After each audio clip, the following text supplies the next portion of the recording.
someone's like, I started watching this show, Family Tree. This puppet is amazing. And I'm like, no! It's so weird. We're talking about, if you followed Radio BrendoMan for a long time, you remember we were talking about the documentary Her Master's Voice. And it's this woman and her puppets. What's her name? I don't know, but... And then somebody posted just a video of her doing her puppetry, like, this woman is amazing. And I'm like, no! Ventriloquism to me, I mean, I realize it's I think it's the lowest form, and it's creepy. And then rarely funny. The one where she's talking to all the puppets in the room by herself. And there's no one else in there. And she does that all the time. And I don't know how much was set up, but either way, it was just the creepiest thing. This is where I doubt Christopher Guest now, because at some point, Christopher Guest either saw that documentary or saw her act and was like, I need to put her in my next show. In a movie. Yeah, and like or a show. Because remember how excited we were? Yeah, Christopher Guest, HBO show. Yeah. Not just any HBO show. And Chris O'Dowd is the lead, and Michael McKean, and everybody, and everything. And then as soon as they became a major plot line. I'm like, I hate, and it's that puppet, that little monkey puppet. I can't do the voice. I don't want to be able to do the whole freaking. I watch. If I type in creepy monkey puppet. Creepy monkey puppet lady. Let's see. Nope. Maybe not. Oh, there Nina Conti.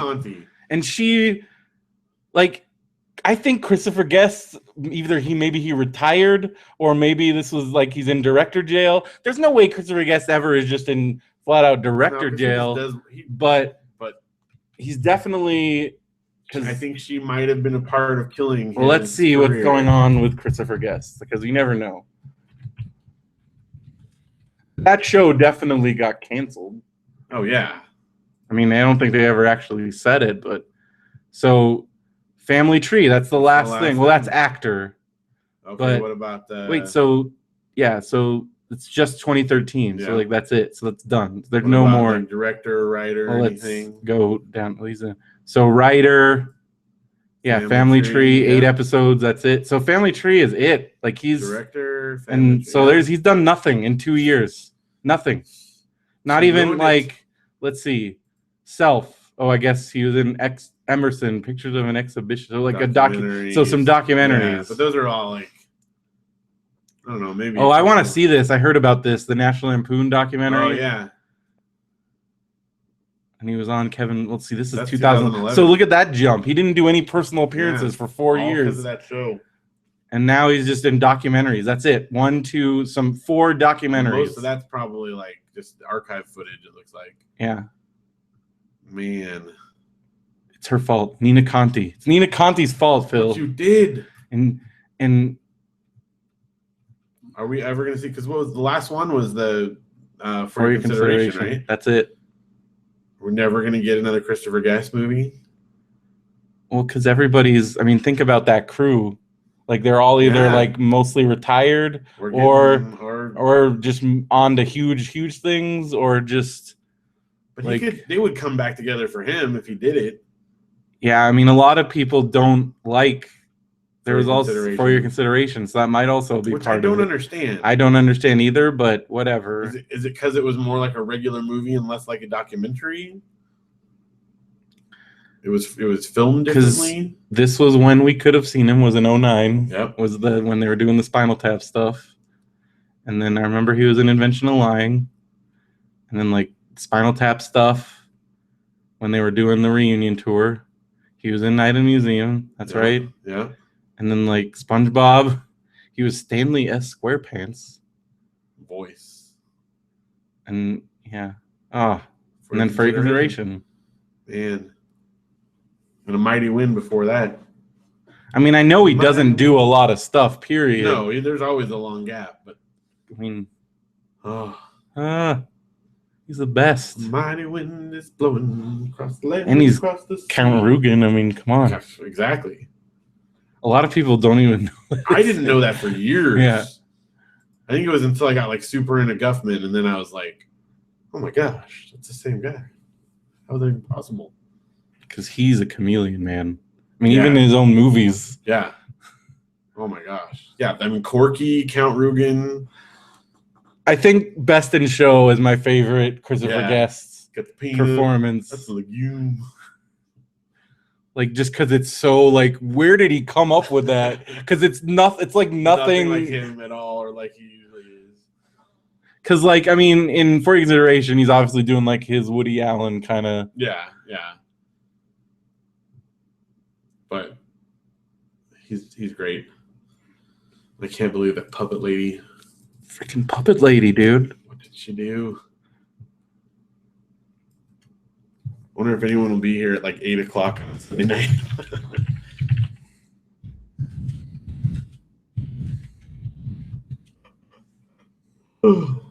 So it's an exciting night. I guess. It's your last night before my entry back into the workforce. Ugh. Sit. How to like make a lunch or something. Yeah, you bring food with you? Well, I don't really. Again, I haven't gotten paid yet. Yeah, you probably should. But something. So I got like a frozen thing. So I'll just bring and. That's good. Since this is part of specifically for YouTube, I'll be showing off what I got from my brother today or this week. He's been holding on to it for me for some time here, and.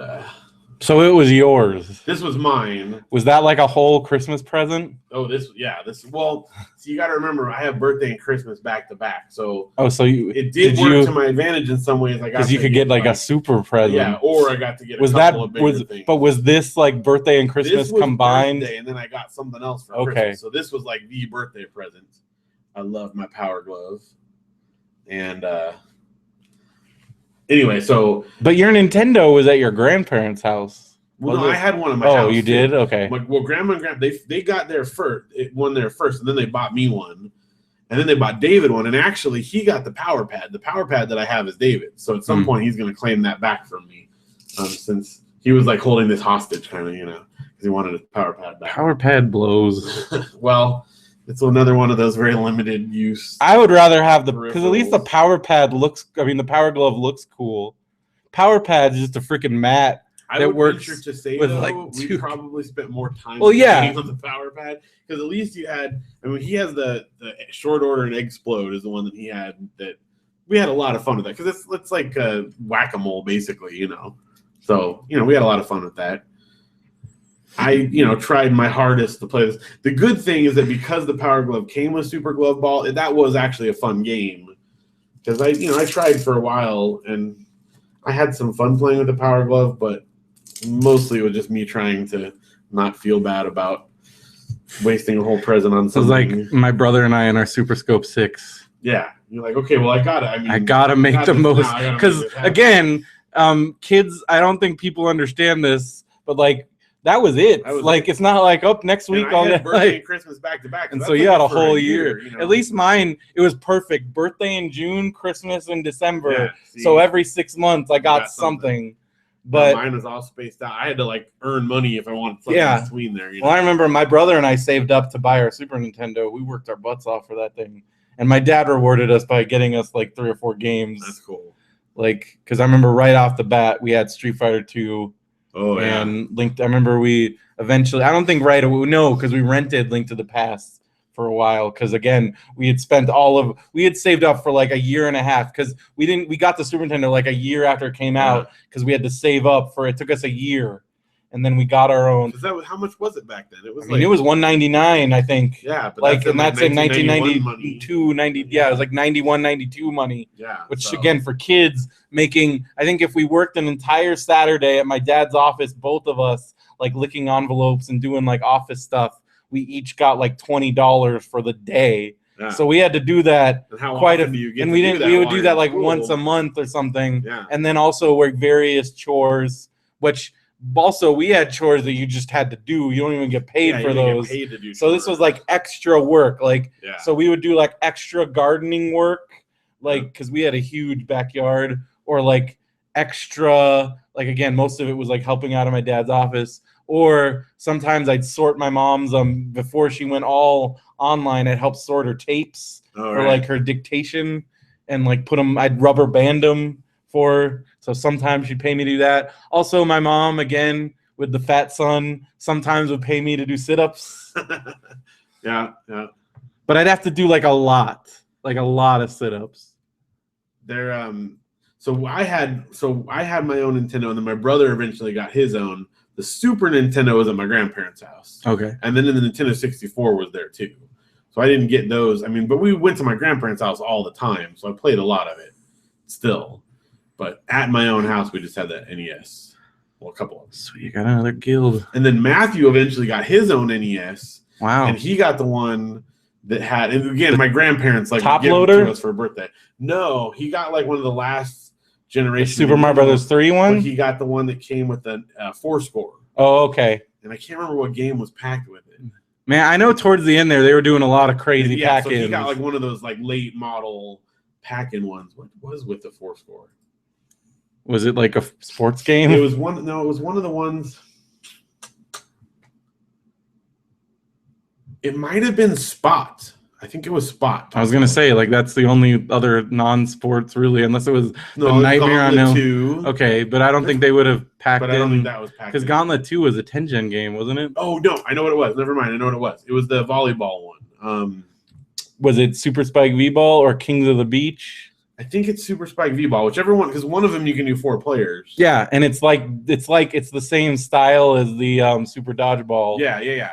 Is that the one though? Because it's a double pack. No, and it's that, right. and it was soccer, and there was a soccer game. Yeah, and that also was Super Dodgeball style. Yeah. Soccer. So it was those two packed together, and those were the 4-player games. Yeah, because the other one was NES Play Action Football. Right. Those were the no, big, it wasn't that one. And then the they had. There's actually quite a few, and in recent years I've. Well, then there's like Nightmare on Elm Street, right? Which I still like. Did we ever get to like play that? I know. Didn't you buy it? I bought it, and I don't. Think and then we never got because we really wanted to. I'm like, what is this like? Yeah. I've heard really bad things, but nothing can be as bad as Friday the 13th. Friday the 13th is the worst. That like game is unplayable. It's like it's like you walk around until Jason just murders you. It's impossible.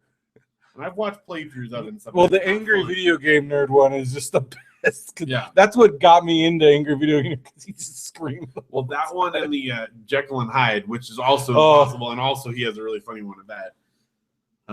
He has like a video game. I'm leaving like sweat trails. So we should have left the air on the whole time. We were just goofing around and turned it off right now. Because now we're already just. Now I'm like, if I didn't have a layer here, I'd just be soaking your chair right now. And I'm like sliming my desk. The slime trail. Ugh. It's been hot today, and I'm wearing pants. Is that your Jonah Ray? Why would astronauts even need ice cream? It is pretty fun. Because everybody needs ice cream, Jonah. Not? They're human beings. That's why. I'm going to say that. Somebody said there are basic human rights in space. Somebody got it. Fatstronauts. See, sometimes reading just the replies to some are pretty funny because astronauts are people too. Hashtag. That's awesome. Oh, I got a new. People are on my Piper tweets. Because it's weird now. Something you can do when somebody dies is look up their Twitter and find cool things and then retweet them. Yeah. So I found some good ones on Roddy's. And so that's kind of a new way to pay tribute to somebody. But we live in that world where like people's lives are like up. Yeah, it's weird. It is weird. We talked about this like early on in the Pillage Cast about how and I don't remember at the time, but there was already at that point, thousands of accounts that were just dead, literally dead people's accounts that were. Well, now have you seen what there's a setting you can set so if you die, like somebody you can designate somebody to control your Facebook page, like in your will, your will. And I put it as you're my designator. I need to take care of this. It's somewhere in the settings now. It makes sense. Well, yeah, because I mean it is strange because every once in a while stuff will pop up like a friend of ours that is dead. And it's, you might know this person. I'm like, that's weird and uncomfortable, and I don't want to see that. At least not in that context. Yeah. I mean, I guess it can be good that you think of that person. I mean, it's a good, But it's also just, that context is just it's also kind of like it's also a constant reminder that this person, because like I was Facebook friends with Taylor Negron because he was on our show, right. And that's what a kind of person Taylor Negron was. As soon as he got home from doing our show, he friended me on Facebook. Like he added me. He was such a cool dude. And now like every year, but now like it was just his birthday. He has the same birthday as Kevin. Yeah. And then people are writing on his wall, and then I see that. And it's kind of just like it's a little, but it's also kind of like a way to remember somebody. A memorial sort of. But it is like, especially if they died like tragically or like, and then I'm like, oh, I didn't need that today. Yeah. Like I'd like it on my. I want to know it's there and I can go, but not just like it just pops up. Like sometimes when Facebook does like those, oh, here's you 5 years ago, and it's like something like my brother. He's like, I don't know if you saw this when it was him and his dog Crosby. He's like, thanks Facebook for reminding me about the dog I used to have that now lives in another state. Jerks. Yeah, it's then there's sometimes it's stuff where you're like, oh, yeah, that's cute, or my kids, a few like years one ago, but now things that are posting up was you've been Facebook friends with a certain person for like 5 years, and it shows like your relationship. So like one, it was like Derek and I popped up, and it was all like really cool things in the picture, and I was like, oh, that's cool. But other times it's sad, or like something, or it's like, or if it's somebody that you're like not actual friends with anymore, like there was some kind of like it's weird, and there's a fly in here. But yeah, it is weird. Check one, test, hello. Testing, 1, 2. Take the music with you. Is that from your? Yes, it is. Check one, test, hello. Testing, 1, 2. Take the music with you. Do you have a fly swatter? No, but I have a towel. What are you, like a towel? Oh, dude, I'm a master at killing flies with towels. Right. Are you serious? Do you need like a hand towel is the best. Okay, I do have a like even a large washcloth or something. At this point, do you want a beverage? Yeah, maybe so. Now that we've been sitting in the heat I got for 2 hours. Cherry Zero, regular diet, Vanilla Zero. Pause. We'll be right back. Grape Crush. Ooh, a Vanilla Zero sounds good. All right. I'm gonna try to hunt down this fly here. Okay, so you like it like a little hand towel or a washcloth. Yeah, that's perfect. Just whip it out.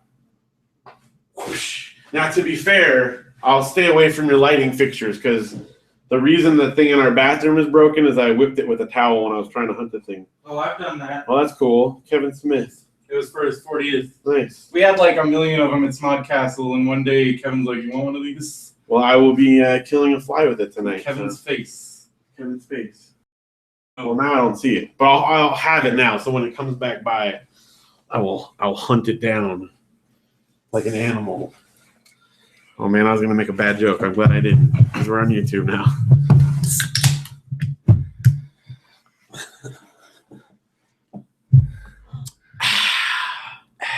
It was not hot when I came in here, but man, we have heated it up in here. I feel like we should almost like leave it, put it like, right, we have to get going. No, we have to. You have work tomorrow. We got to do it. All right, Henry Smith. Join group. What's up, Henry? What's going on? All right, should we just jump in? Let's do it. We got to get you going. It's already 8:20. We keep saying that. Okay, do it. Keep saying. Here we go. We're ready. We've been here for an hour and 45 minutes. Yeah.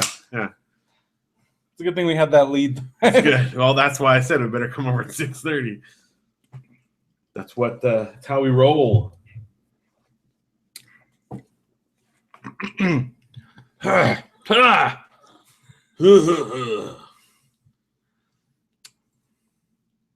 Just making sure. Got everything. What was a game changer? Finally walked out of a handicapped restroom to find a guy in a wheelchair waiting outside.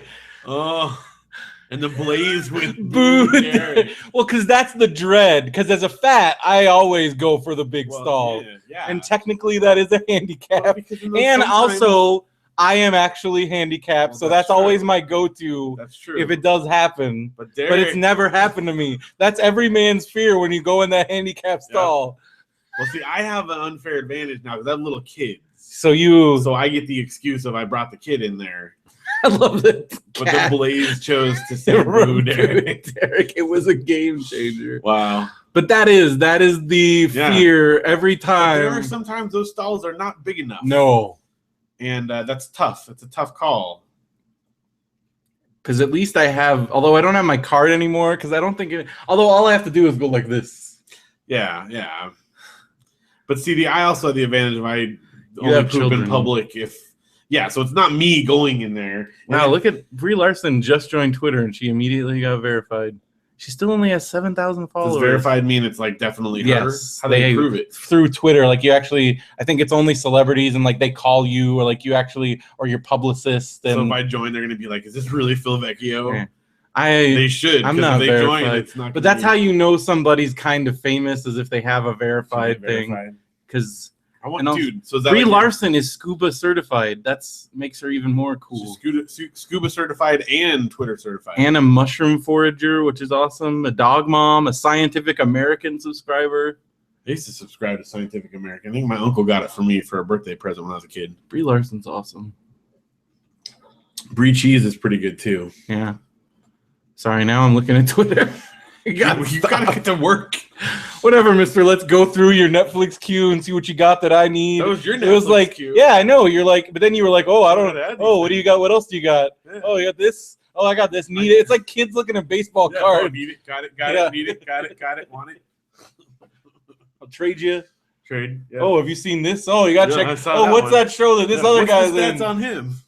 Who was in that episode? Yep. Janelle and I have seriously been talking about doing a Family Ties podcast together. Do you think that's a good idea still? Yes. I think it would be really fun to do. TV show podcasts are huge now. I've looked around and I haven't If you haven't seen one, well, especially now that it's not on Netflix. Yeah. You should do it, dude. Kind of feel like we should. But is that something you guys can keep up with? I don't know. We've been talking about it. Once school starts and we kind of get into the pattern of school. Because I'm sure Benji Network would love, because we need a lady. And I think Janelle would be really funny on a podcast. I mean, she's been funny on ours. Dude, I still think that we should do, like, if it was like her, me, and Derek, and we did the new 90210 podcast. Like, but I don't want to ruffle Blaze's feathers. That's true. Yeah, you at least wait until they're like done with their that's run. Gonna be in like there's 10 seasons. That's true. They got a lot. That is gonna be a while because it took them premiere? But the first season was not 22 episodes, so they're okay. But we'll see how long it takes them to do the second season. They're looking at like I think they said they planned it out at like 6 months to a season. That's still like 5 years. Yeah, they got a while. Well, fortunately there's plenty of other stuff for us to talk about on various shows in between now and then.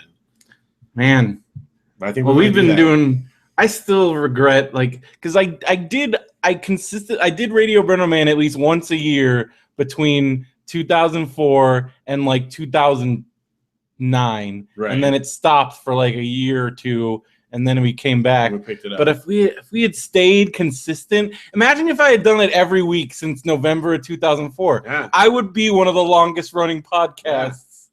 Yeah. Absolutely. Well, I mean. Because you still have quite a few banked. Like, how many like classic episodes have you not used?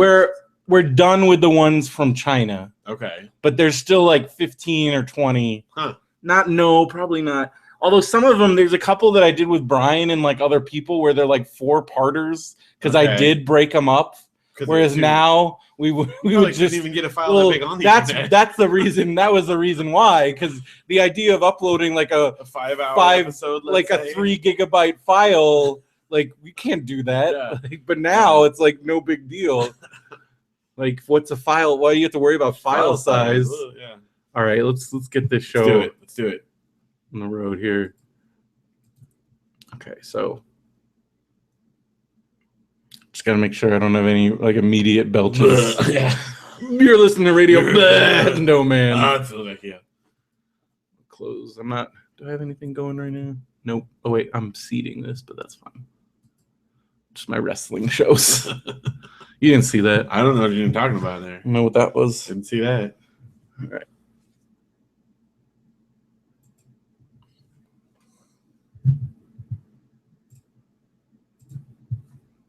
I'm getting all my clicking out of the way before we start. Okay.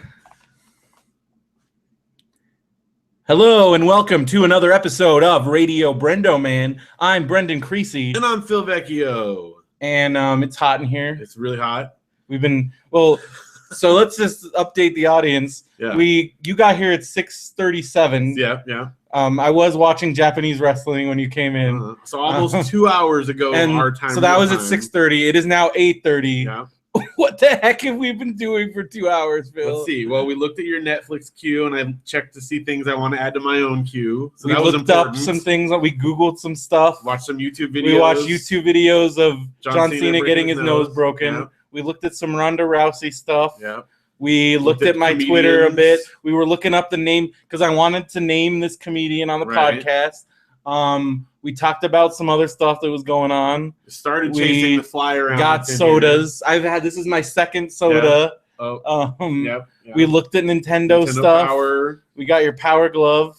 Oh yeah. Well, for those that are, I guess you can't see it if you're just listening, and if you're watching on YouTube, you already saw it. But I've been playing around with my Power Glove over here, and I finally got it back from my brother, David, and now he wants to claim back his Power Pad for me. So. But I went to his house to get the Power Glove, so I think that means he has to come to my house to get the. Then we can have him on the show again. That's true. I want to hear progress and also see what his progress is on that arcade cabinet. Yeah. Has he decided? I think he did say he told us he was going to go for MAME. I think machine. So. Yeah. That would, if you can't easily, if it's not one where you can change out those JAMA boards, because it is. He said it's like all one piece. Yeah. So it seems like a cool that thing would. to do. I mean, if you can't do that, then the next best thing would be to turn it into a. Because he doesn't care about the game that. And the other problem is it has that very specific. Because isn't it like very specific joystick? Yeah, I think configuration. The bowling. It was some sport game I think that had a specific layout that. And like it wouldn't work. Pool like, maybe. Yeah. It was pool. So. It won't work for most games. Yeah. Like you can't. So if he's gonna have to replace the joystick anyways, you might as well just. So we'll have to hear from him what he's doing with that then. Have they updated their website? Since we talked to Matthew today and he didn't remember what his own website was, I have a feeling they might not have updated it in a bit. It's daveandmatt.com. Dave and Matt, yeah. Let me. That's right, because he said that Matt and Dave wasn't available. So yeah. Dave and Matt. So, but the other thing that's happened is you gave your second orchard tour in a week. Yes. How does that make you feel? And this is the first time ever. Oh, it's not Dave and Matt. Maybe it's because, it is DreamHost. It's because he hasn't paid his bill. They might have lost their. Oh, no. What if they lost everything? I think they keep it on backup. Yeah. Because I know, so DreamHost gives you 90 days between the time your bills due. He went 90 days without paying. Matthew, pay your bills. So right now he's hearing us whenever he's listening to I know you don't have a job yet, but you're working again. He's working again now. We can make sure we don't lose your Matthew. Pay your DreamHost bill. Don't lose your names. I always get the notifications because I try to keep all my things on the same schedule, so I renew them all at the same time. I have so many now that you can actually sync them up, but you just got to pay the difference. Right. And I'm actually thinking of doing that now that I have so many because they all come at different times, and I'm always like, yeah. Well, and I look at my list, and there's a bunch I'm not using, but I'm like, if I ever want to, I might as well have it. It's not. I learned my lesson with RadioBrendoMan.com. Don't waste your domain names. Don't lose them. Use them, even if you're not using them. At least don't. It's worth the $8 or whatever. A year. It's not that much money. And when I decide I want to do something with it, then I'm going to be really bummed that I don't have that anymore. So. Yeah. So that's what's going on. It's hot. But Anthony came over, so we did. So we did. I don't know when he's going to post it, but there is. So I already shared on the Radio BrendoMan page, on our Facebook group. Yeah. You got to join our group because that's where all the good stuff. Yeah. Because that way people can talk about it and see everything, and everybody sees everybody's posts. Very active. Like people are always posting. Like I post something in there almost every day. Yeah. And we've got other people posting stuff in there, and it's very awesome. But there's Anthony's adventure vlog. I think it's Anthony's adventure vlog. Yeah. And he goes all over the place and he videos all of it. But he went to Comic-Con, so Phil and I are in that. Yeah. And Janelle. And Tim and I think my kids are walking Katie around and your kids are in it. Yeah. And so that's a really cool video. My mom loved it. Yeah. And then he did a full Anthony's adventure vlog of the orchard today. So if you've always wondered what the orchard looks like, you can see it. I give the entire tour. I talk about to the point where Matthew and I are like, all right, Phil, come on. It's like 90 degrees out here. But Phil, Anthony, the only person I think got a more detailed tour was your grandpa. Oh, yeah. Because I was there for that. And that was like an hour and change. Because just saying that's a fig tree was not sufficient for him. Because he's like, oh, what's going on here? Oh, you got these bugs. Let's talk about this. Oh, look at this. Oh. Yeah. But this, I mean, I go through every single plant. You get to see the whole yard all around. It's if you ever listen to Pillage Cast, we sample the fruits that are in season, and it's great too because I think this is his thing. Like he always holds it on camera because I offered to like hold it for him. He's like, I got it. Like that's so he's like holding two different fruits and still holding the camera. He had a fig and he had nectarines and an orange. He got an orange. Like he got one of the last. Yeah, like that's it. I mean, there might be one or two left on there, but it's pretty much done. I'm glad Derek and I got those last apricots. Yeah, those are good. So anyway, so that was really fun. I'm excited. We'll post a link to that if you ever. And for those of you too that did the Kickstarter either last time or this time, and you got the orchard map, now you can follow along. You'll be able to follow along on the map. You can see the swing set of doom. So like Mark Bolton, that may be of interest to you. You can see what we're talking about. It is pretty much done. Just Phil demonstrates on the video what needs to be finished. Yeah. And we'll get to his letter later on. We'll address his thing. That he mentions about that in his letter. So, speaking of letter, I mean, should we do letters and get to other stuff? Let's just roll. Let's just roll this train. Craig from the Res. This was on Twitter, so he actually posted this several days ago, and this was not on Twitter. It was on our Reddit. Oh, okay. And I wish it alerted whenever anybody posts anything in the Radio BrendoMan subreddit, but it doesn't. Only when they reply to my thing. Okay. There is a moderation queue, but I don't check it all the time. Right. So again, I'm sorry, but sorry for the late response, Craig. We appreciate you. I mean, you're in your opening tag is in the rotation now. That's cool. Captain. I know we got a new thing. So Craig writes, I have a nostalgia detective for you guys. Yes. All right. Yes, finally. It is a book that may be the Wrinkle in Time series that involves someone being the guardian of the two-dimension world. Somebody saying two-dimensional world. I think so. I specifically remember the part where they have to pass each other in the 2D world. So we did do some research. We looked into this. We're doing our number one most likely. You said it, Craig. Wrinkle in Time, specifically Chapter 5. We were reading. We looked up some summaries. They do go to a two-dimensional world, and there is an issue where because he realizes that since they're not two-dimensional, they can't pass each other. Yeah, so they have to figure out. So but we do have some other. That's probably it. Before we looked into it, though, the first thing that came to my mind was the Phantom Toll Booth, because they're going all over the place, and they do go to a two-dimensional world. Well, and there's a character that's two-dimensional, and they make the joke that like he's not very deep, because he's a two-dimensional character. If you've never read Phantom Toll Booth, it is a fantastic book.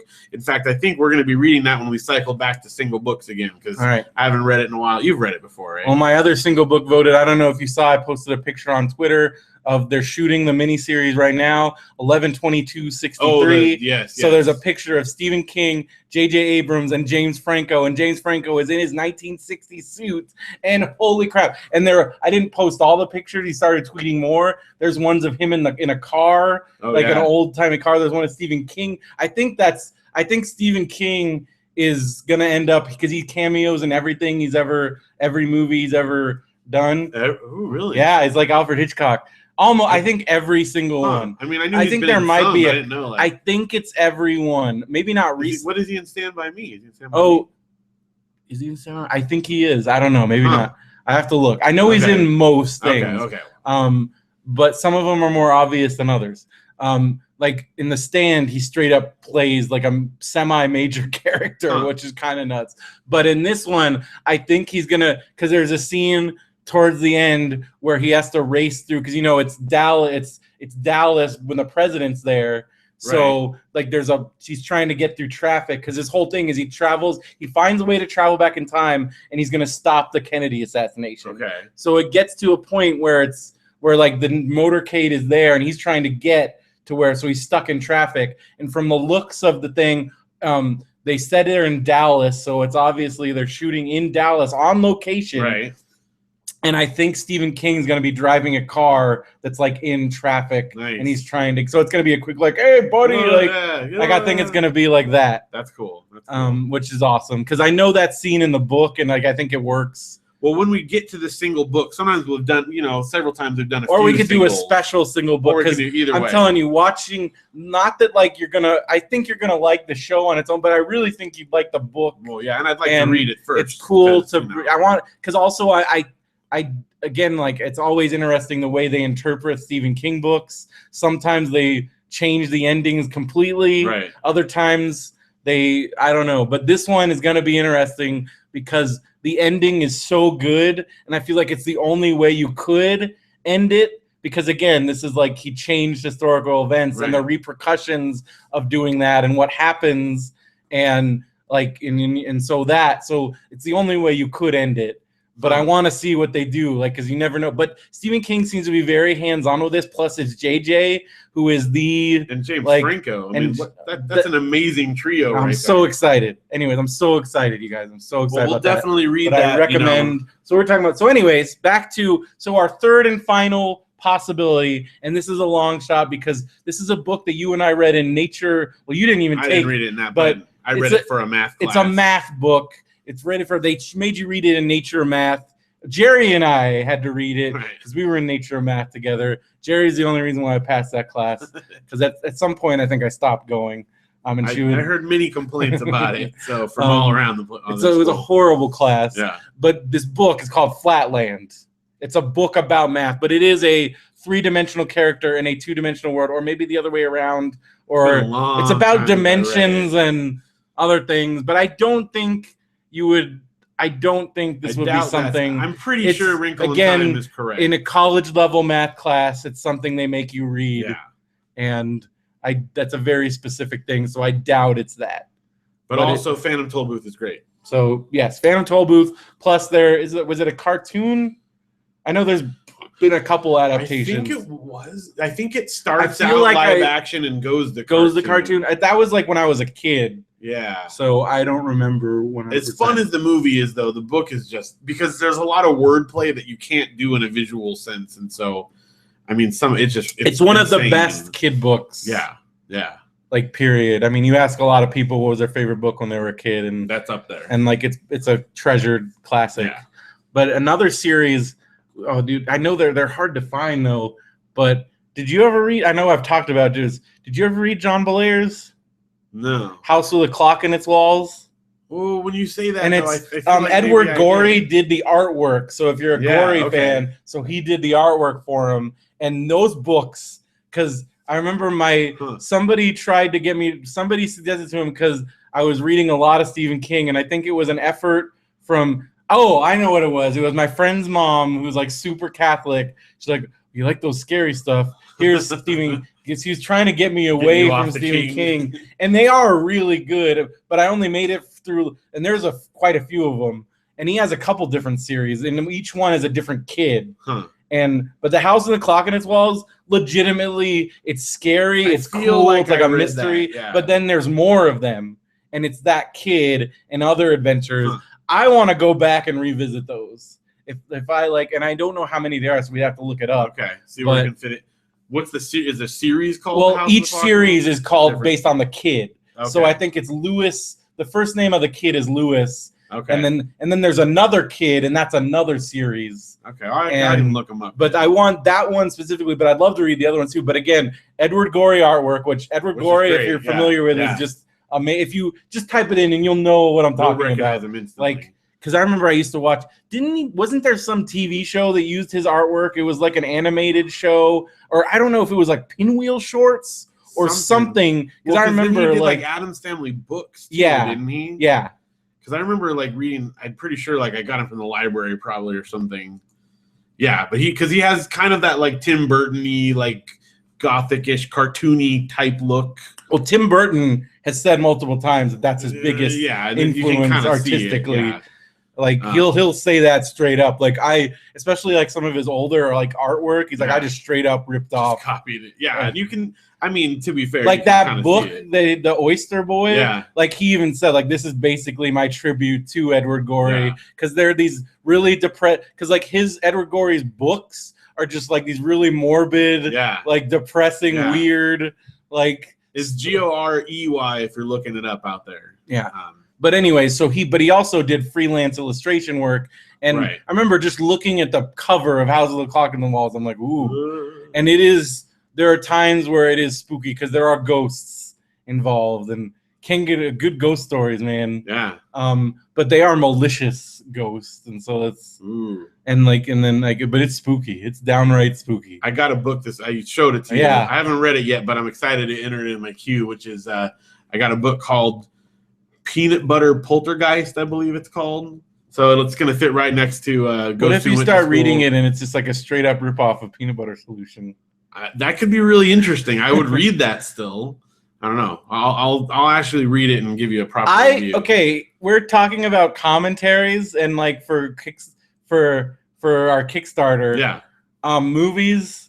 I'm officially going to nominate Peanut Butter Solution. Okay. Because I don't know when you've last watched that. Oh, it's been a long time. Yeah. If it's been, I want to be there when you watch it again because it's still that's the best part. So out of all those weird movies that we saw when we were kids, most of them don't hold up. Because I've told this story. My friends and I, we actually had a competition. We all brought like our childhood movies. We had a massive to see which ones hold up. And I was the only one that I brought two, and they were the only ones that held up. That one and. You can guess this. Come on. 1985.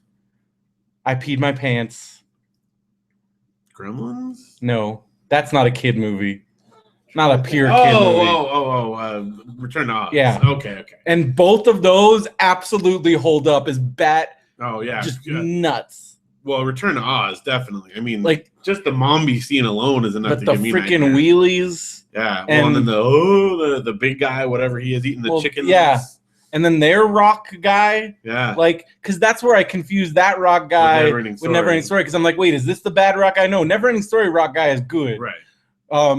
Return to Oz, everything in Return to Oz is bad, except for TikTok and the moose. But even that's scary. Yeah, and like the Pumpkinhead, like he's kind of he's nice but freaky. And then the moose couch. Yeah, like it's freaking weird. Like because the talking chicken is weird. And if you're used to the original Wizard of Oz, then you see like the Scarecrow, and you're like, oh, because it's like a dude in like a weird mask. Because it's like the old school, like it looks like the book. Everything looks like the original like the illustrations. Yeah. So, and also the fact that right away they're like, Tin Man, Scarecrow, and Lion are basically dead. They're turned to stone. Yeah. So that's how it starts. No, it starts where she gets electroshock therapy. That's how the kids' movie starts. And it's creepy Fairuza Balk. Yeah. Not like it's like torn down, like abandoned asylum. I mean, if you're telling somebody, this is where sometimes if people don't know this movie exists and I tell them, they're like, that's not a real movie. Because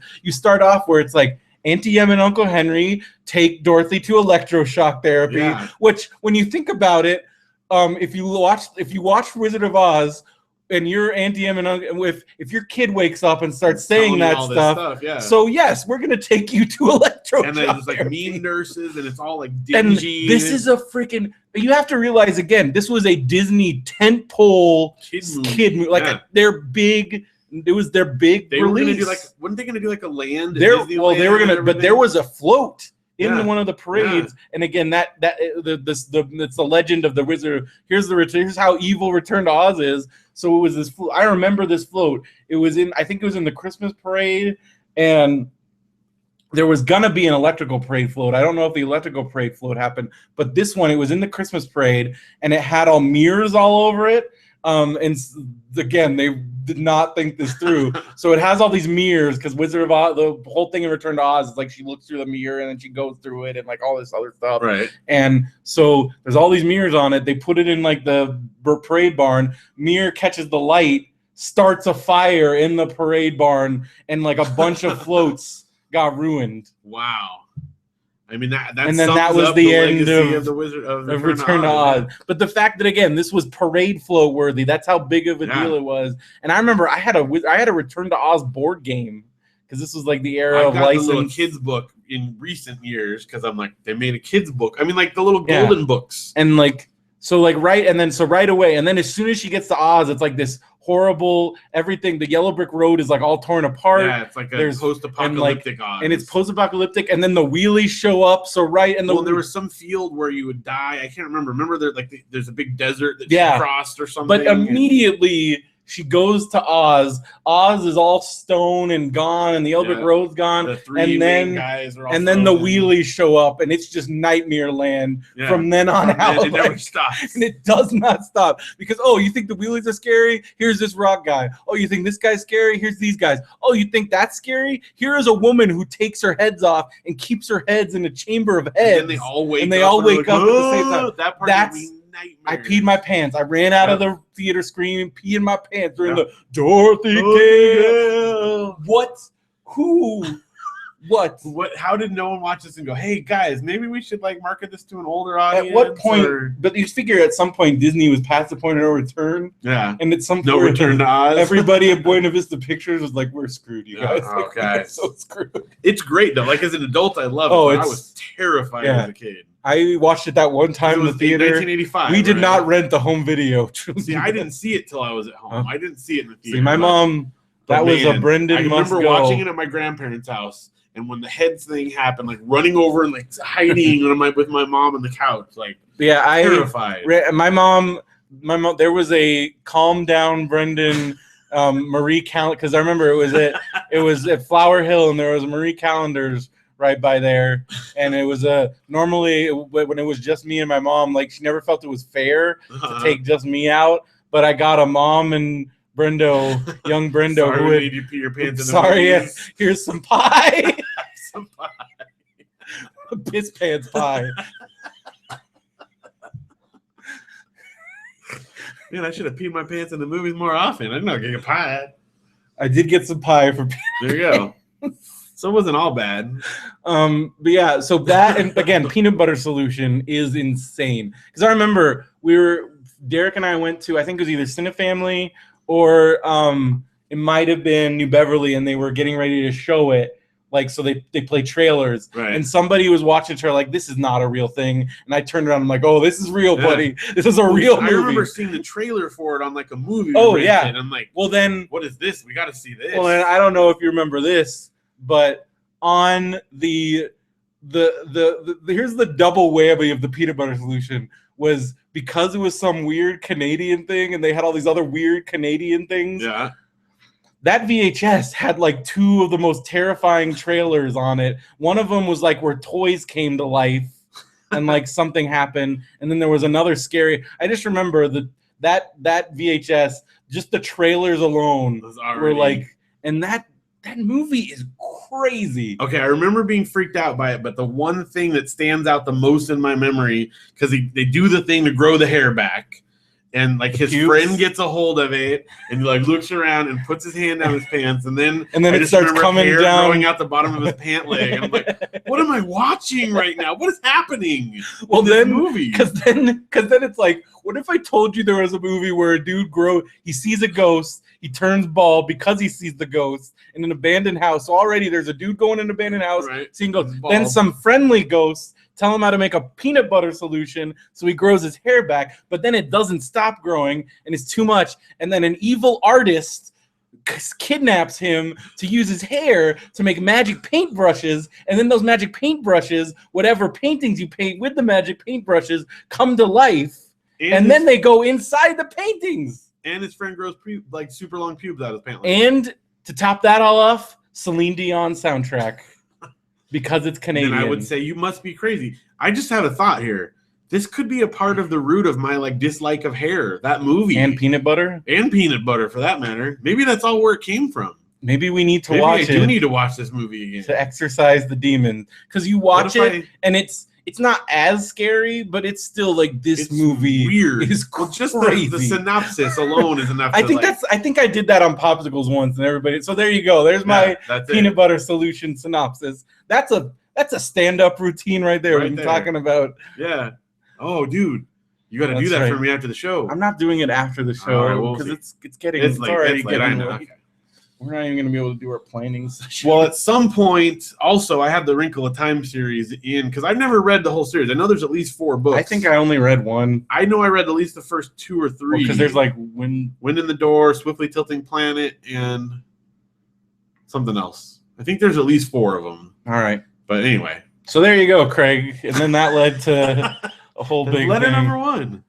Thanks for writing. Control-Alt-Pete sent in through radiobrendo.com. That's the easiest way to contact us. Just click that contact form. If for some reason you don't have email or you're on the go or whatever, it's handy. Easy to do. You don't believe in email? True. Do you remember like somebody asked on Facebook, like, what is your favorite email client? And I'm like, what?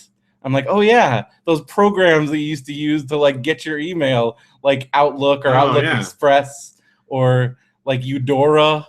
Like all that stuff. I just always did like web-based ones. Well, web-based did not exist. Like, well, okay, Hotmail. I jumped on Hotmail. Oh yeah, right I guess away. Like that's what I've done. That's still what I have. See, I guess I did have Hotmail first, and then I realized there's like you get it when you get a real email address that wasn't web-based. I guess web-based email has been around because like Hotmail.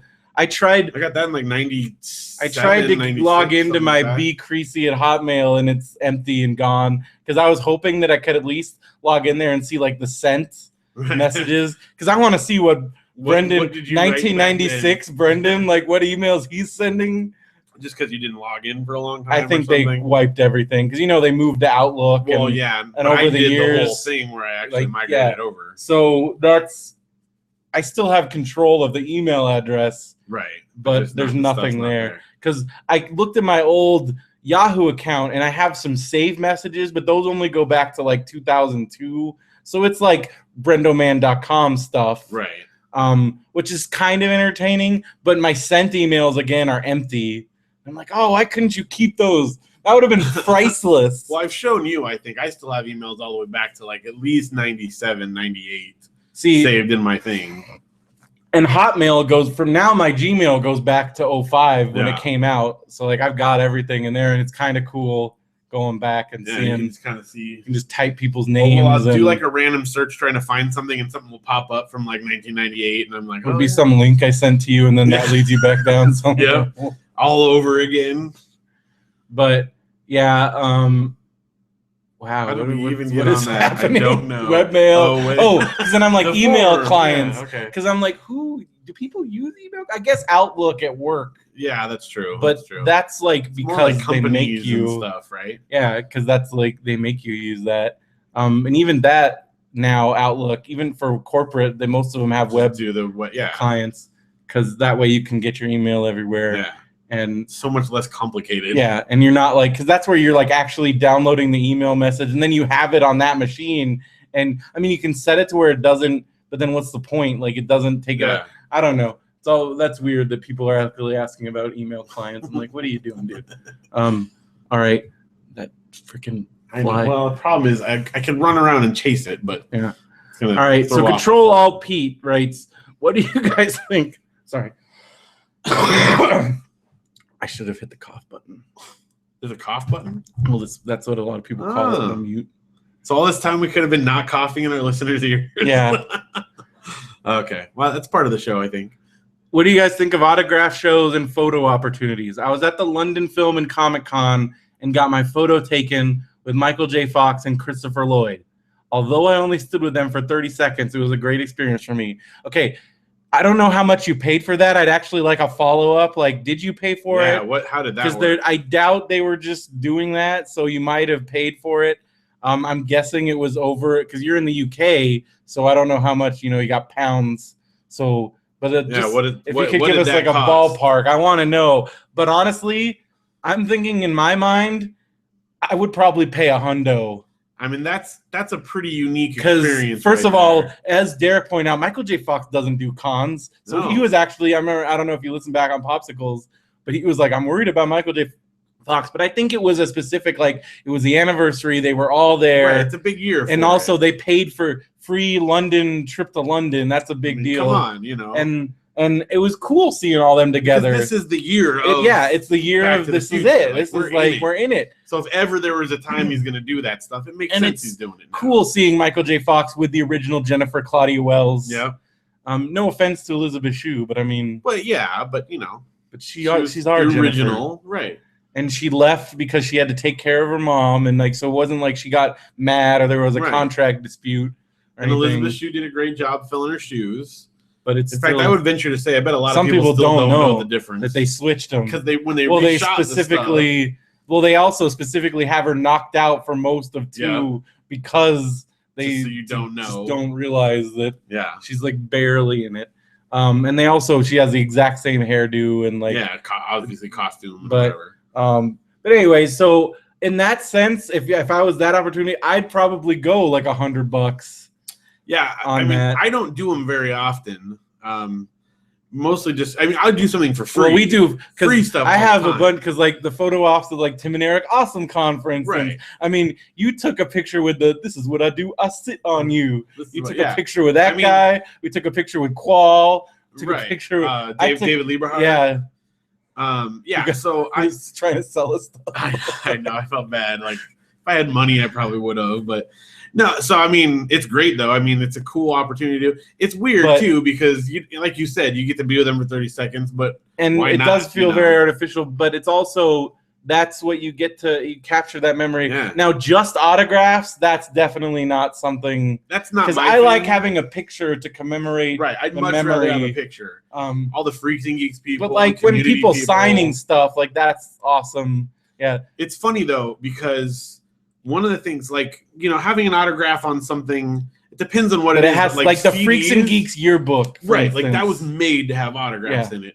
I don't like getting my CDs. I realize very particular about it. So, like, for instance, even if I meet the band and I go to a show, I'd rather just meet him and talk to him. I don't ever ask, not because I don't want it, but I just rather have the experience of talking with him. So this one time I ordered a CD online from this band, and I won't say because I don't want to embarrass them or anything, but it took them a long time. Like they didn't, respond quick enough and they felt bad. So they wrote me and said, "Hey, sorry it took us so long to get to your order. As a thank you, we're sending you like a bonus copy and we opened them both and signed them for you." And you were like, and that's double bad because I love opening CDs. Like the act of ripping the plastic is like extreme like pleasure centers in my brain. Like, what did CDs? I'm like, can I please open them? So what did you do? Well, they already had sent it to me, and it's fine. Like I don't want to like hurt their feelings, but I'm like, I really just want a sealed copy that I can open, and I love smelling the ink because exactly as you open it up, and I have a ritual I do with opening CDs. New CDs do have that new CD smell. It's amazing, and I can imagine back to like 1991 opening CDs, and it just brings me those back in fresh time. Ink booklets. Yeah, like especially the big fat ones with lots of ink in it, and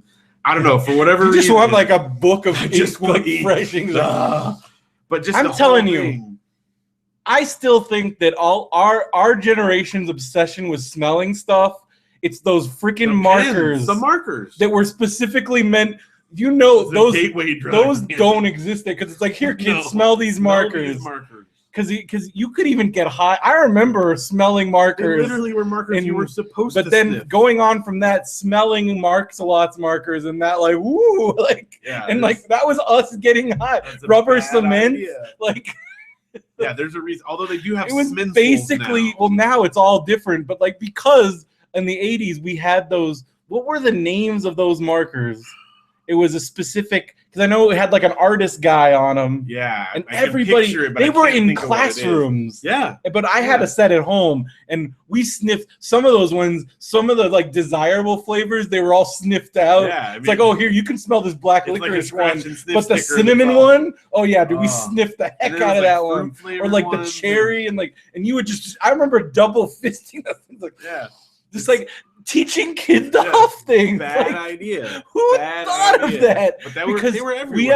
We are a generation of people that are like obsessed with smells. Well, so again, when I open those CDs, I'm like, I can. And I feel like it brings me back in time. It's probably really weird. It probably is. Well, I know exactly new CD smell. Well, plus, I take off the plastic wrap. Library book smell. If it's got the little sticker on the top, then I do my whole trick of peeling that off. I wad the plastic, wrap the sticker around it. For me, my ultimate is like new, like a good library book smell that's not moldy. Yeah, but like just perfect, smells like the library, and like I will just sit there. Yeah. Or like a used bookstore. Dude, used bookstores that aren't like cruddy. Like again, when you run into like mildew, ones, mold, but again, just old book, just that musty, just dry musty. Yeah, can't get enough of it. So pictures with celebrities, totally related. Okay, so you have different levels because you have because I feel like those then because yes, if it's in a big there's it's a regular con, but then there happens to be I'm fine with that. But then you have those wizard shows now are basically glorified autograph shows. Yeah. Because if they hadn't given us that table and I had paid for a table, because the only reason why anybody was there because there wasn't a whole lot of comics people. Right. It was just meet these random celebrities. Right. It was so straight up autograph shows to me are just money grabs because you got to pay to get in and then pay each person.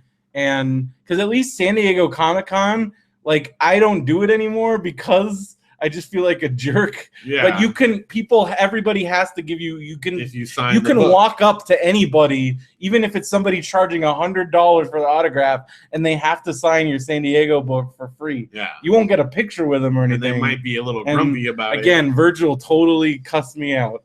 And that's where and that caused me to be scared to talk to wrestlers forever. Even though, as you pointed out to me, you witnessed me meet Tito Santana, and he was awesome. Yeah, and it was cool. But I still get even today, at WrestleCon, and Colt Cabana might have cured me of it because he overheard me talking about it, and then he did the line buy something or get out of here, because he had overheard me, and he said that, and then he was super awesome. But I still don't know. I don't know. So that's again I get because and that's where I wish because sometimes you just want to go up and talk to these people, but they're doing business. Right, and there's kind of that weird balance. And then they also, some of them do hustle you, like that one, the girl that did the voice of the Raja in Temple of Doom, and she did that to get me over to her table to then be like, I do, stuff. And I'm like, but she did the voice for me, so then and it was cool, but then it's there's a fine line there. I mean, because. On one side, I want to support artists and stuff that. And a lot of these guys, this is how they make their money now. But I also don't have limitless funds to throw out all. And also, place. But I mean, I call it the Boulevard of Broken Dreams because there is that there are the same set of dudes and gals, and every once in a while there'll be a new one, and then some of them you can tell. It's always funny. There'll be a new one, and then they realize what it is, and then you never see them do it again. Remember the time that Judah Friedlander was doing it? Yeah, that was one time only. And he wasn't. And the other crazy thing was he was not charging. Yeah, he was doing it for free because we walked up to him and talked to him. At first, we're like, "Oh, are you and he's like, "Oh, this is fine. This is cool, guys." And I realized I'm like, "Oh, he's not charging." And then we never saw him again at that kind of thing. I think he realized "Oh, I don't belong here. Yeah, this is not for me." Maybe in 10 years from now. Yeah, when I'm desperate and I can be like, I was the guy that was on 30. Because I remember the couple years Lori Petty did it, and we're just and it's kind of sad. So, yeah. But that's very different from say meeting Michael J. Fox and Christopher Lloyd. That's a totally. But another similar one that we've done is going to Paley Fest where they do the thing and then you get to go up and kind of photo op and shit. Yeah, well, you met Shirley and Abed, and then we met a bunch of the Freaks and Geeks. So and then Janelle and I just went to that signing event with Freaks and Geeks. Yeah, it was just signing the yearbooks. But that was you bought the thing and then you got and then they don't charge you and they're not. They weren't charging for the autographs, right? It was just kind of a meet. So I like those kind of things. I like the stuff that that was Kevin's big thing when the stash was a big deal. It was you come when a new DVD came out, you knew you were going to get that Kevin Smith meet and greet for buying the DVD, and then you're guaranteed to meet and talk with him and Jay and whoever else was around. Yeah. And those are awesome because again, it's something you were going to buy anyways. Right. Plus you get it. That's why I'm sad that Laser Blazer is gone because they would do all kinds of crazy, Guillermo del Toro would be there, whoever, and those were always free things that you could go. I know Amoeba still does the in-stores. If I lived next to Amoeba, oh my gosh, I would go to, because they do tons of cool stuff all the time. If I lived next door there. Well, plus Kumail Nanjiani and they're doing something just in a couple weeks, and I was like, oh, dude. But yeah, so that stuff's cool. But then there's the famous Hollywood autograph show, which is straight up you just pay, and it's all old, and we're talking all kinds of like just from all. Some of them are good, and some of them it's just like this is all these people do. Well, and I think it kind of like, as far as like straight up just getting autographs, it's kind of like the baseball card thing. Like I have a feeling autographs, people that are getting autographs to collect and sell someday, I don't think it's going to be the same thing as, if you have a autograph from Hank Williams or something like that. You know what I mean? Like from a long time ago, autographs might be worth something, but no one cares anymore. Well, I mean, maybe some, but I don't know. As far as me, again, I'd much rather have the experience of saying hi to them. And that's where a picture is like, hey, I did this. I mean, if you just look at my Facebook, you know that I'm shameless about celebrity photo ops. And as cheesy as it is, I love doing like selfies with them. Yeah. First of all, because it works better on my phone. But second of all, just, it's kind of my thing. Like, hey, can I do like a poorly framed selfie with you? And it's funny. It's dumb. But, But then the actual, when it's just an autograph show and that's strictly it, like I would never pay to go to that. And because it gets the experience that I want. I don't, And also it is a little depressing. Because I will never, because that's like the most depressing thing I might have ever seen in my life was, I mean, we've talked about it on the podcast, was the I Think You're Alone Now documentary. And she's at that Hollywood autograph show and people are just all over her because she can't afford her own security. Right. And and that's where and that's just, that to me, I'm like, I don't want to be that scene. That's too depressing. Yeah. And because especially at those Hollywood, I know there's most of the people that go to those are like stalker types. Yeah, and you don't kind of get an interesting crowd. You get and also I don't want this, and like I don't want. I mean, even though I'm probably never going to see this celebrity again, I don't want them to think, oh, look at this weirdo. There's another guy coming in, and I'm like, oh, like my most valued autograph that I do have, though, I have one autograph is from my I have two probably. One is when I got He-Man to sign something at Universal Studios. My brother got She-Ra, which at the time I mocked him for it, but in retrospect, I think he may have been ahead of the game as far as, hey, you go talk to that guy and I'll talk to this girl. But it's He-Man. I'm going to talk to He-Man. Okay. I'm going to go to this hot girl with like a thong. Yeah, sure. Go. You get He-Man. I got it. But anyway, then, but my probably most valued one is my cousin who was in the Karate Kid and head of the class and other things from the 80s mostly, signed. It was at my like great grandmother's funeral, but I've never met him before because the whole family got together because he's like a cousin. Is he a Vecchio or a Rogers? He's from the Vecchio side, but he's actually a cousin of the Vecchios. Okay. So his last name is Odell is his stage name, but his what is his real name? Delaquilla, I think is his real name. But anyway, so I was like, I don't know, 10, and my mom's like, that's our cousin that was in Karate Kid. And I'm like, oh my gosh, and I'm like all nervous to meet him, and he was and you cool. showed me, and he does have a speaking part. So he's not one of like the total scrub dude. Yeah, he's like definitely middle. He's like middle level Cobra Kai. Yeah, and he was even like, made it a little into the beginning or two. Yeah, when they do the little bit.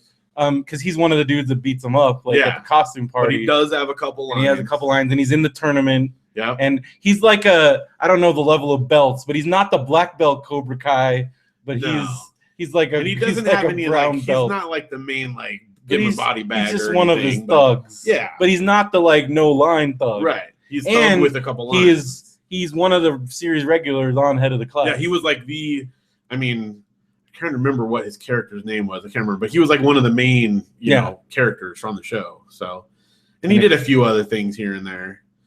Although now that I've finally watched How I Met Your Mother, the whole like the fact, what's his name, like the bad guy from Karate Kid, Billy Zabka. Like he is. You could tell that dude was just having so much fun. Oh, yeah. And like and now that he's got those Buffalo Wild Wings commercials and other stuff, I love that Buffalo Wild Wings commercial where because he's watching karate and then he turns around and Billy Zappa, you're like, oh no, it's cool, like it's cool. He's like, you guys don't like karate? Is that on Hulu? Is that where I've seen that? Probably. That's the only reason why I would have seen it. The only reason I've seen commercials is Hulu. And they show the same ones so many times. Yeah, so I'm like memorized. The worst is during Christmas. And there's all the Christmas jingles. There's some of those, because I would be at work and I'd sing something. I'm like, what the heck is that? I'm like, it's that Hulu Christmas commercial, like a car. But why don't they mix it up a little bit? I feel like they show the same three There was a whole NPR thing on that. Oh my God. Because it's still internet new medium and some people just don't. It's getting better. But I feel like they will show, like I'll watch How many times did you see those Navy credit union ones? Oh my gosh, like it's over and over and over. And it's one time I might have thought it was clever. During the course of one show, you'll see the same commercial like 4 times. Right. And the worst is during SNL because the SNL commercial blocks are like super huge. Yeah, and it just keeps cycling. Just like, oh sometimes it'll be like, during the same cycle. It'll be one like that. You know what I've seen a lot, and they've done it in the movie theaters a lot lately. Is the smoking one? Where it's like the monster thing, and then they keep showing that. They'll show it like 2 times in one break. I'm like, Well, those smoking commercials. If it almost makes me want to take up smoking out of spite. Like if I'm a kid and I'm watching those commercials, I'm like, I'm gonna smoke now. Because because they play those smoking commercials just too much. Yes, and they're also, I'm sorry, but haven't we realized like those things don't work? It doesn't work. I mean, at least I don't know, all the clever marketing and stuff, like just education is what people need. And also just watching, like even today, that like grandma lady just lighting up and like, hey kids, I'm like, yep, there you go. I don't need a commercial. Just this is what you got coming. It was really cute that one of her grandkids was helping out. They were sweet, but I'm like, oh my gosh, like who smokes around children? Who does that? Yeah. You're a monster. Well, if your first instinct when you're like around kids is to pull out a cigarette and light up, like I don't care if you're 70 years old and you're like that is a horrible thing to do. Yeah. Well, next to like the cute thing how the kids are posing at too, like just puffing it out at them, like dude, come on, like go around the corner at least. That should be against the law. And in most places, I think because there is a law about now within a certain feet, and I think, but it's Ukaipa. I mean, I know. Well, technically that was Kalamazoo, but still. I think if they had their way here, it would be where they're still smoking inside. Man, how crazy is it that like within our lifetime we had to ask like smoking or non-smoking? Well, I mean, in some states it's still like when I moved. I think in Missouri it's finally, but like when I first came to Missouri and I walked into a Hardee's and there were people smoking, and I'm just like, this is awful. Like what happened? It's so. But like I had to quit my waiter job because I was working, and even working in this regular, because smoking that's the stupidest thing. There's no such thing. Like, because I specifically said, I'm like, I can't work in the smoking sector. They're like, okay. And then I still, like within a month of working there, I had not had an asthma attack because I was like, 20, I was like 22 when I did that job, 23. So I had not had an asthma attack in like 11 years. Like I think 11 was when I grew out of my asthma, 11 or 12. Well, and it's that's all it took was like working around that. So like, I don't know. It's just sits. And then like when you're eating and like it's just everything tastes like I would get home. I remember I would get home and I kept almost getting in trouble at school because we were a very strict Bible college. And I come home just reeking of cigarettes. And I had to be like, I'm a waiter at a restaurant that allows smoking. Right. I could not get it. I would have to take a shower like immediately. Because I can't even imagine for someone who's a smoker that would be pleasant because it's not like a fresh smoke. It's like, decades of grunge. People that smoke in their houses, like I just, like my mom started doing that, and I'm like, Mom, because I remember one year she sent a package, and just as soon as I opened it, it was like, and I'm like, everything just stank of smoke. So she gave me all these towels, and I immediately had to wash them. Even the house that we live at some point in its history, there must have been because there's like little traces. Every once in a while, like for instance, when we're gone on vacation for a couple weeks, and so the house has been closed up, and you open, you just get a little puff, and you're like, oh, it's still. And I mean, we have scoured it top to bottom. We've even this. I guarantee you, people, because just today, Anthony was like, "Are you smoking again?" I'm like, "No, it's just this. It's in there. It's in the carpet. It's in the foundation. It's like it's almost as bad as the deep cat staining. That was the. Because that stuff you have to like rip up the cement in order to get that. Because the carpet, I think the carpet had already been torn out and it was it was in the foundation. And I'm like, you cannot buy this house. You cannot buy this house. It's gonna. Because I remember Janelle kept being like, I think it. And we're like, no. I think we can clean it. No, it will never go away. It will always smell like this. All right, so that was the second letter. That was good. So Michael J. Fox, Christopher Lloyd, totally related. Cat pee. So yeah, we got from Michael J. Fox related cat pee not coming out of a house. So hopefully that answers your question. What is wrong with us? Well, we're only like what? 49 minutes. Yeah, that's not bad. 2 letters. 2 letters. That's an average of 24 and a half minutes. And we did a short intro. Yeah, think about that. Yeah, we jumped right into reader mail this time. All right, Mark Bolton. Hey guys, Mark Bolton here. Good work on getting a job, Brendo. Thank you. Yeah, tomorrow morning. For those of us that are listening to it live, you gotta just realize that. Like, oh my gosh, yeah, we can't go too long tonight. Oh, it's fine. I can if I go to bed by midnight, I'm good. Knowing the way that we've gone, that's not a guarantee. Stop it. I look forward to hearing about it, and thank you for the kind words on my artwork for the Kickstarter. It is awesome. I was happy to help out one of my favorite podcasts. Well, we're happy that you're helping us out. It's gonna look great. On episode number 178, Derek said I look like Jack Black. I like that. He's a good-looking guy, and I think Derek is in the ballpark. I'd agree with that assessment. What celebrities do you think you look like? Well, I've had a number of people. I've had 2 throughout the course of my life 3 that I've gotten a lot. When I was younger, I got the kid, like when I was in high school, they always said I looked like the kid from Boy Meets World, not the main kid, but the one with the long hair. Okay. Because I had that same haircut, similar build. Then I got older. I think that kid's name is Ryder Strong. Could be. Something like that. Something. When I got older, like Sean. College, like post-college a lot, I would get Russell Crowe, especially because of the haircut. Well, like when I was subbing, like early subbing years, because I had like the haircut and the beard. Yeah. And this was like, post-Gladiator. And so like, a lot of the kids like, subbing would say that. And then after I gained a bunch of weight for whatever reason, a lot of people said Patton Oswalt. Okay. I don't know. Maybe I could see it. Fat. Mine's very just you're fat and you're kind of funny, so maybe it's Patton Oswalt. So that's mine. Kids at Seacoast used to call me Preston. Yeah. Like from Jackass. Yeah. So I think that, but I don't know if that's a thing anymore, really. So yeah, people probably wouldn't even know. But actually, once I saw it, I was like, here's the great thing about Preston. Like, at first you could tell they brought him because he's just a fat dude, but then he like did everything and like took and like so at a certain point like they were like, oh, Preston is so that's why I left first. I like after a while I wasn't because I'm like, yeah, that's right. Preston like he kind of proved himself and he would do whatever was necessary, and he's also one of the funnier of the people.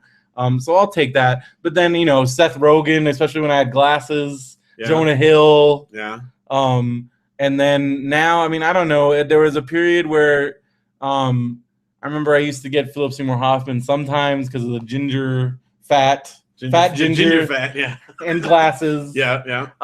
With glasses, there's pictures that I would post where people like when I had glasses. When I wear my glasses, I can pass for Kevin sometimes, like if I wanted to. That's true. That's true.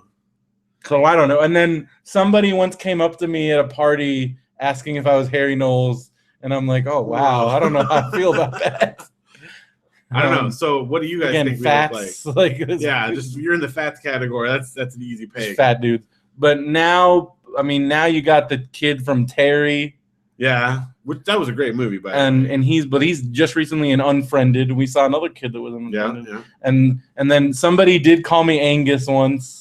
So like, and I do like looking at Charlie Talbert now, like kind of see again like bit, fats, just fat dude. The fats, the funny fat guy.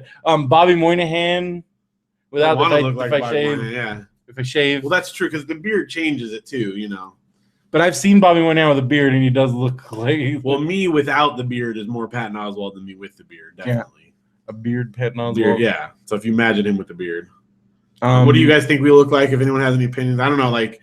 Never really thought about I don't know somebody showed me there's certain pictures of Chris Farley that it's like dead ringer. Like Chris Farley like later on with beard and long hair. Well, somebody found a picture of long hair beard Chris Farley and they put it next to long hair beard Brendo and it's very similar. Well, there was a point in time when you had like the John Candy from Gone or that. Oh yeah, when you had like I had the Wagons East, John Candy thing going on. You had like the really long hair, like really long hair and beard John Candy. Yeah. So again, fats. Well, hey, let's call a spade. We are what we are. Yeah. So there you go. Yeah. That's all right. Those are our things. Phil, any word on if your parents-in-law are getting another reality show? they've shopped it around a bit. They have not had any success with it. Now but they have started their own YouTube. They have their own YouTube channel. Is it the Virgin Coaches? I'd have to look. Or are they not allowed to use that name? I don't think they use that anymore because I think that's tied with the show. Trademark.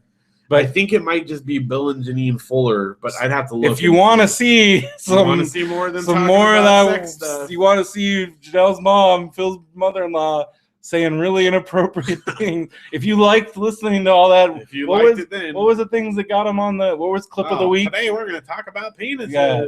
If you want to see more of that. I mean, come on. Clip of the week in one show. I still can't believe that. To me would be like, we need to pick this up. Because if you get clip of the week on the Soup in your first go around, you know how long it took a lot of the other reality shows to get clip of the week? First shot, clip of the week. And I called that. I called that out. Well, and I mean, to me, if I was in, whatever. If I was E, I would buy that show we'll take it. and just feed it straight into the Soup. Just feed it right in. That's like viral videos all over the place. Every week it's going to go.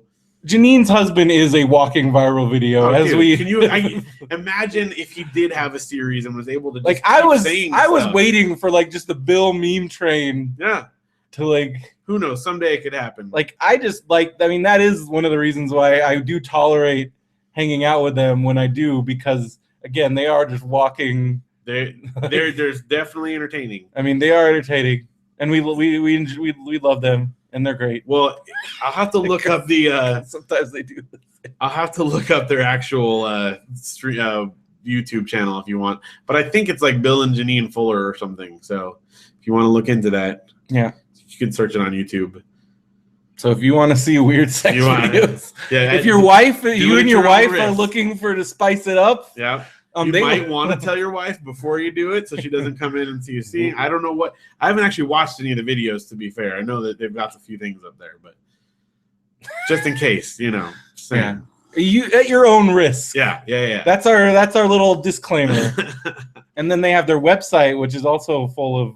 Yeah, well, they changed that over too, though. They did a whole thing rebranding. I think there was some, rights issues and stuff. So there's some gold on that website. I think some of it's still there. You save the email newsletters. Well, I've got plenty of things if you ever really want to get into it. But what's their website? Well, I think it's like BillandJanineFuller.com now or something like that. Not the Christian, because they had Christian_sex therapy. No, it's Christian_sex-therapy. Didn't they have Shekinah Glory? No, I don't think they actually had that site. Okay. They talked about that quite a bit. Just Google Shekinah Glory. Yeah, but here's the thing. It's got to be with them, though, because it doesn't, there's an actual, regular definition for it that's not related to that. Okay, you're right.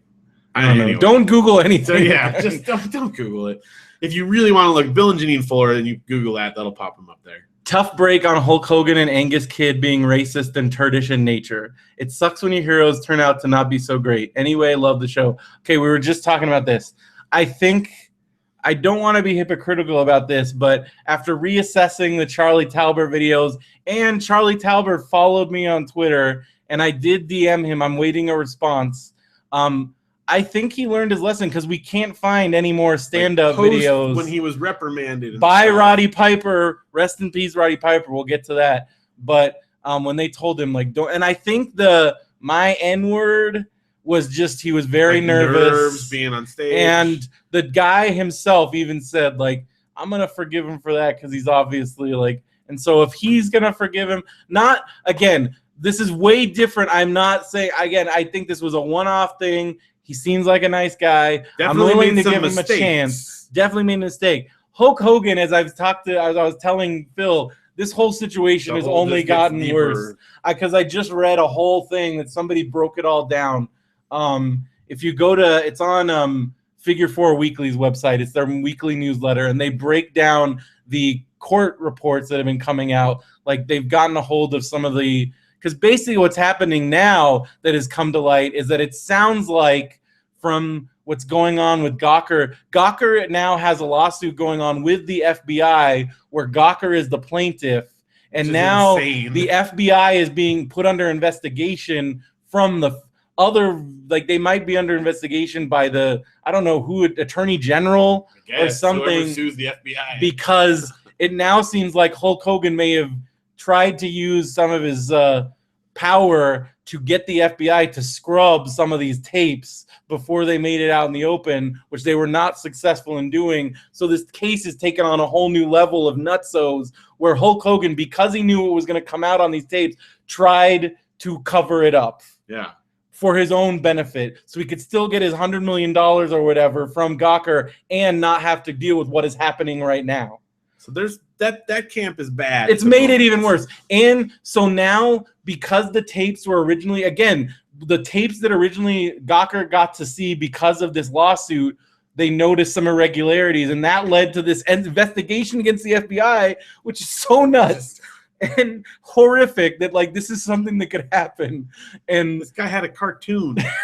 And so now those erased, the ones that were previously thought erased, those are coming about, and it just gets worse, because the newest one, he specifically refers, again, the context is still weird in the form, because again, we're only operating off of transcripts. Right.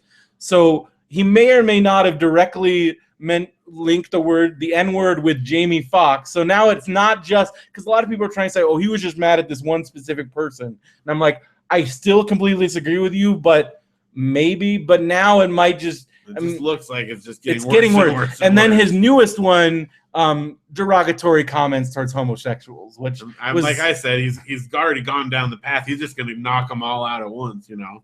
I don't know. I mean, what's the next thing? Like Holocaust denial? Who knows? I mean, I don't even want to guess.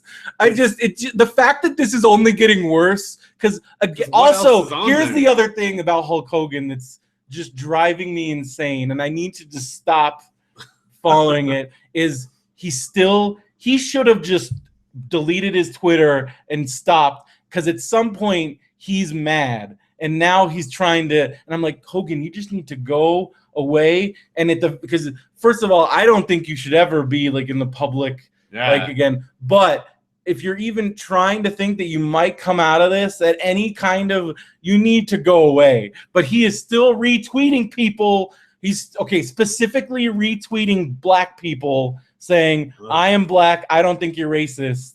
And it's the equivalent of like going on there and saying, I have black friends, I'm not racist. I have black friends. Look, see, I have black friends. And he's still doing it. And then, for God's sake, and this was where I flipped out, he brought up the fact that Obama said the N-word on Marin. Oh, gosh. And he's like, oh, and he retweeted. He didn't specifically say it, but he retweeted somebody saying, why can't Hulk Hogan? I'm like, first of all, there is a world of difference from Obama using it in a context talking about racism, like the kind of racism that Hulk Hogan has, because again, all these people that are retweeting him saying you are not racist, the fact that we have a transcript where Hulk Hogan straight up says, I am racist. Those are the words out of his mouth. I am racist. And then they're like, these are just people that want Hulk Hogan to retweet him, right? That's what this has to be.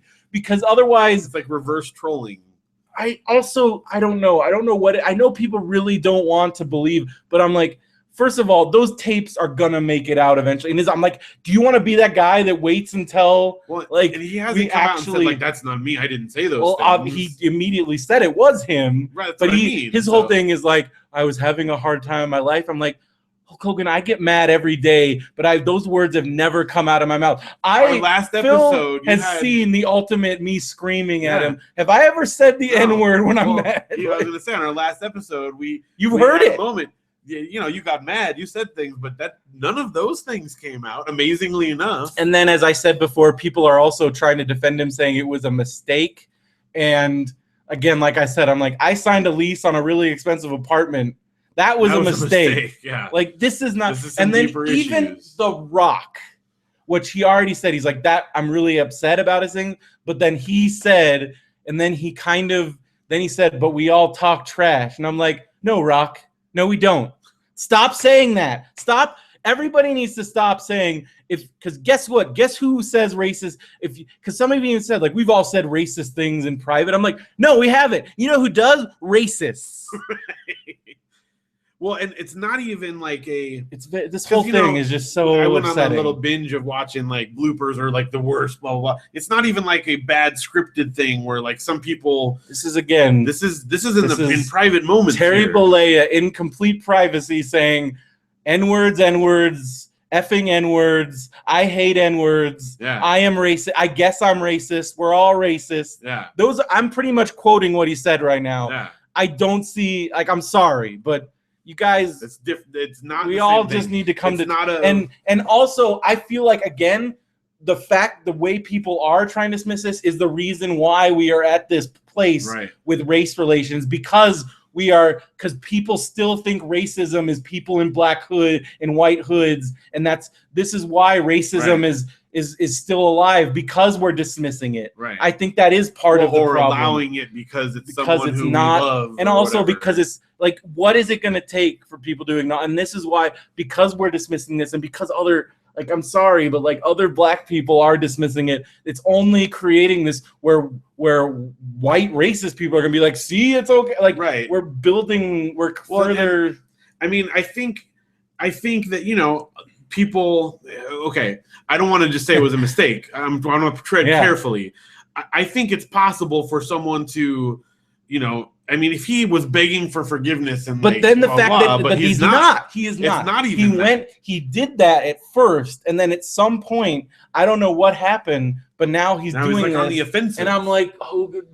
I mean, it still wouldn't make it right, but at least you could have had the sense to be like, please forgive me. To see a super apologetic Hulk Hogan, and then maybe I could, like, if he goes on this whole thing, he does charity work or he helps and other stuff and goes on a whole, and then he disappears for a while. Maybe someday I could be like, okay, Hulk Hogan is no longer a racist. Yeah, but at this point, I still think the way he is defending himself makes you feel like, oh, this guy's totally racist. Yeah, he's just on it. And now he's just trying to, like, no remorse. He wants his cake and he wants to eat it too. And that's why I think that the Angus kid is kind of... It's very different. Well, it could be. It could be. It could be. I think it depends what we see from here. It depends on what happens here out. Because we have, like, one isolated incident of some bad choices that could be... I want to see... Okay, here's how I'd have to make a final determination. Because honestly, I've been paying attention to Twitter, because if he's doing stand-up, I will go watch it, and I want to see it, and I want to make that determination, because, again, it's important enough to me, because Angus is a very important part of my life. As someone who's, like, spoken in front of people, sometimes things slip out or they come out in a way you didn't mean. It's possible, and especially if you're nervous, I could see something like, oh, he thought this would be a funny thing, and oh, this was a terrible idea, and oh gosh, I regret saying that. And every comedian, especially, people do. Like, this, when you're riffing or you're improvising, like, stuff might come out, and hopefully it wouldn't be more of that, it would be less of that. I reached out to him via direct message because he followed me back. Yeah. So I reached out to him that way. We'll see what happens with that. And then if he says, like, hey, I'm gonna be at because he does, if he's still doing comedy, I'll go see him. I'll pay. Yeah. And I'll go see him. And then you can make your own. And I can make my own decision. And then I might even, like, have a little chat with him, and this kind of, I don't know what that's gonna be. Are you racist? Yeah, like, tell me. Like, do you hate black people? But again, even just at face value, what he said is worlds apart from what we're Hulk talking Hogan about. Saying I am racist. Right. He was, like, doing a playful, ill-advised, very ill-advised, but a playful, like, Tarantino type thing almost. Yeah. Where, poorly chosen, but still there's possibility there. But then on the other hand, the precursor to where people had an idea where Hulk Hogan's are. Oh, I never finished this because I wanted to talk about it on a thing. So there were a couple warning signs. One, there is a 2012 video easily found on YouTube where he is discussing the my N-word with a black rapper, and the black rapper guy is giving him a pass. I'm almost like, but this was after, because those recordings are from 2008. So this was after that. So this is after. So then I'm almost like, is he trying to, like, setting up, like, this is a long game? Is this a long game? Like, because there is an extended thing where it's him being like, well, is it okay to say my N-word? And then the guy's like, yeah, it's a term. And I'm like, first of all, come on. That's muddying the waters. You're muddying the waters. Yeah. I feel like we need to just cut this off and just let it go. Yeah.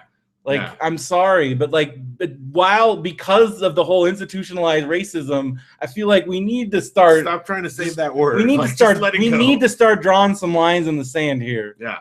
Like, I don't know. That might sound like, but I'm just like, we need to, if there's ever gonna be a point where things are better, like, we need to start we need to start drawing some lines. Like we need to start. I think because it's so people don't know, and like I don't know, and I know there is no. It's all we live in a world of gray areas. I'll admit that. Yeah. But still, like we need a little bit more. I don't know.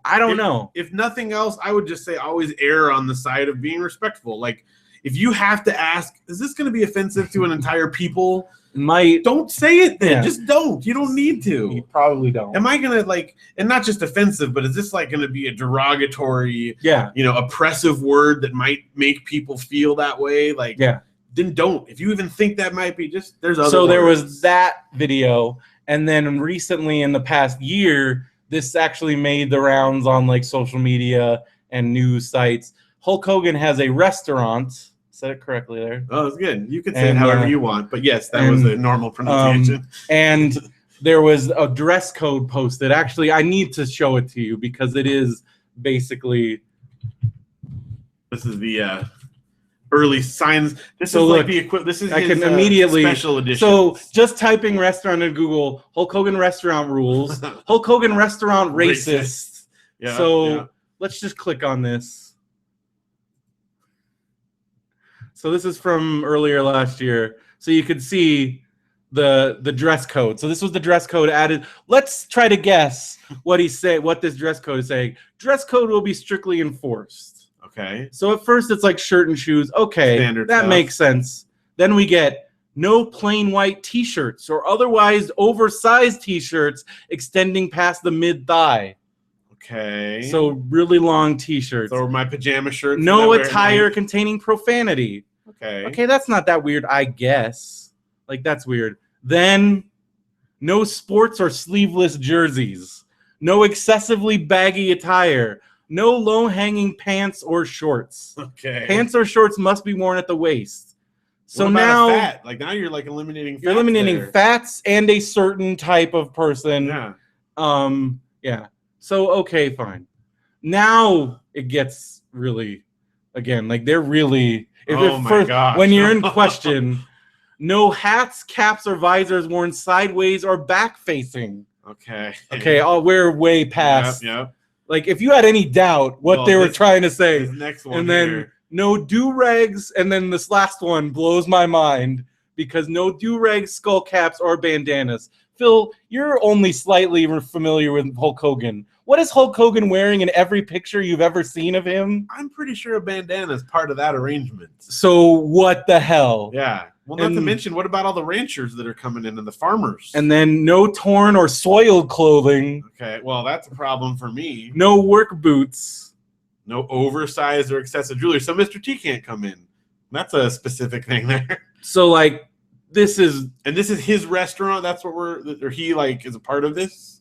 This is his restaurant that he owns. Okay, yeah.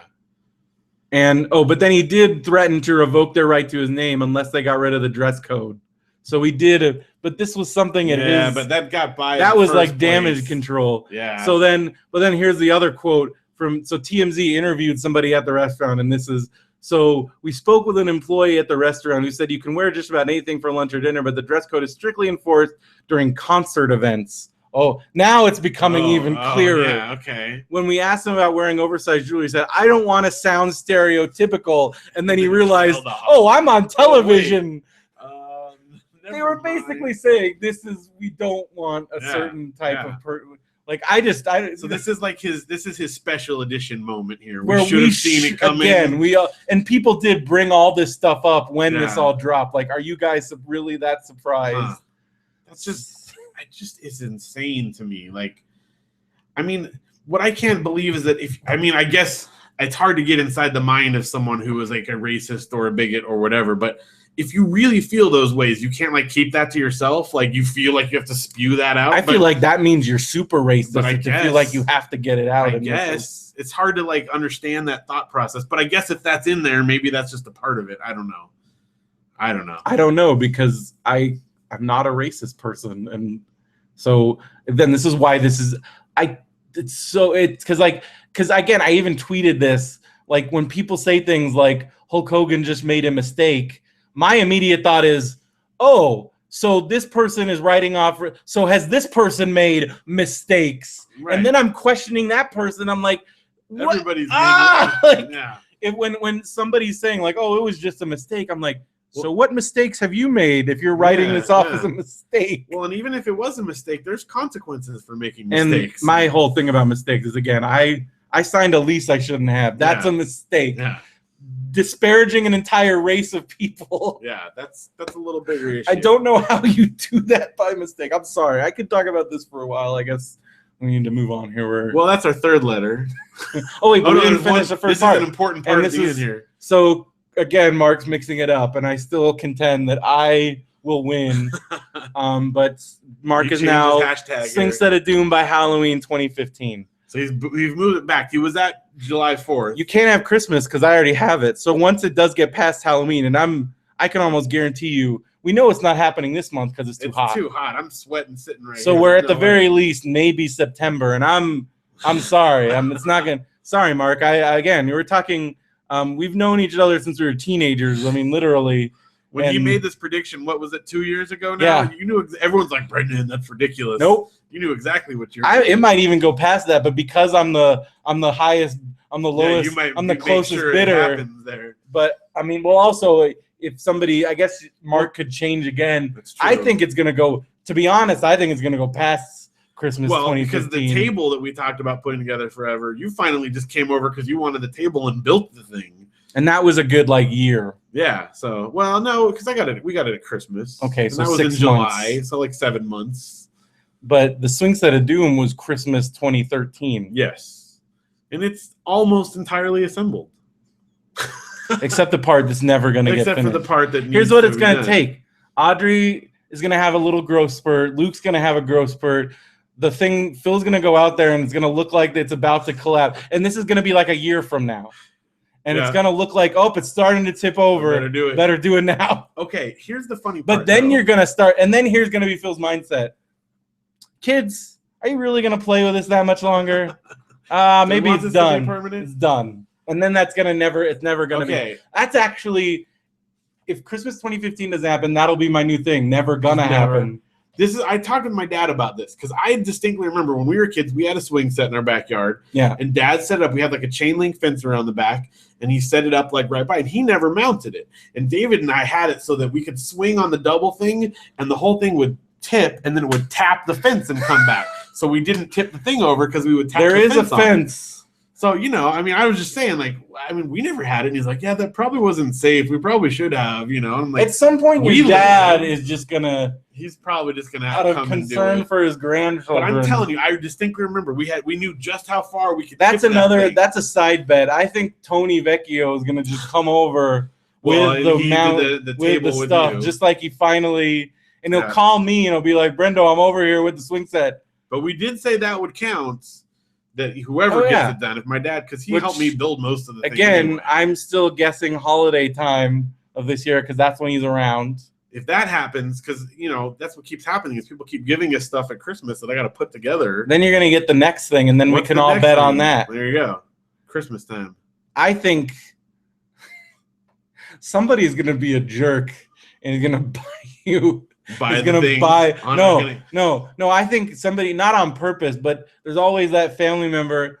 I feel like most kids go through. You're gonna get build your own an assembled bicycle. Oh, I'm sure. And because 2013 we got the swing set. This last year we got the table. You're gonna get a have to assemble bike. And as I've always said, those assembled bikes.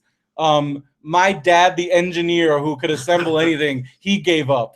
Well, they did get Luke a kid bike, and Dad helped me do it, but it was partially assembled. It wasn't where you bike in a box and bolts.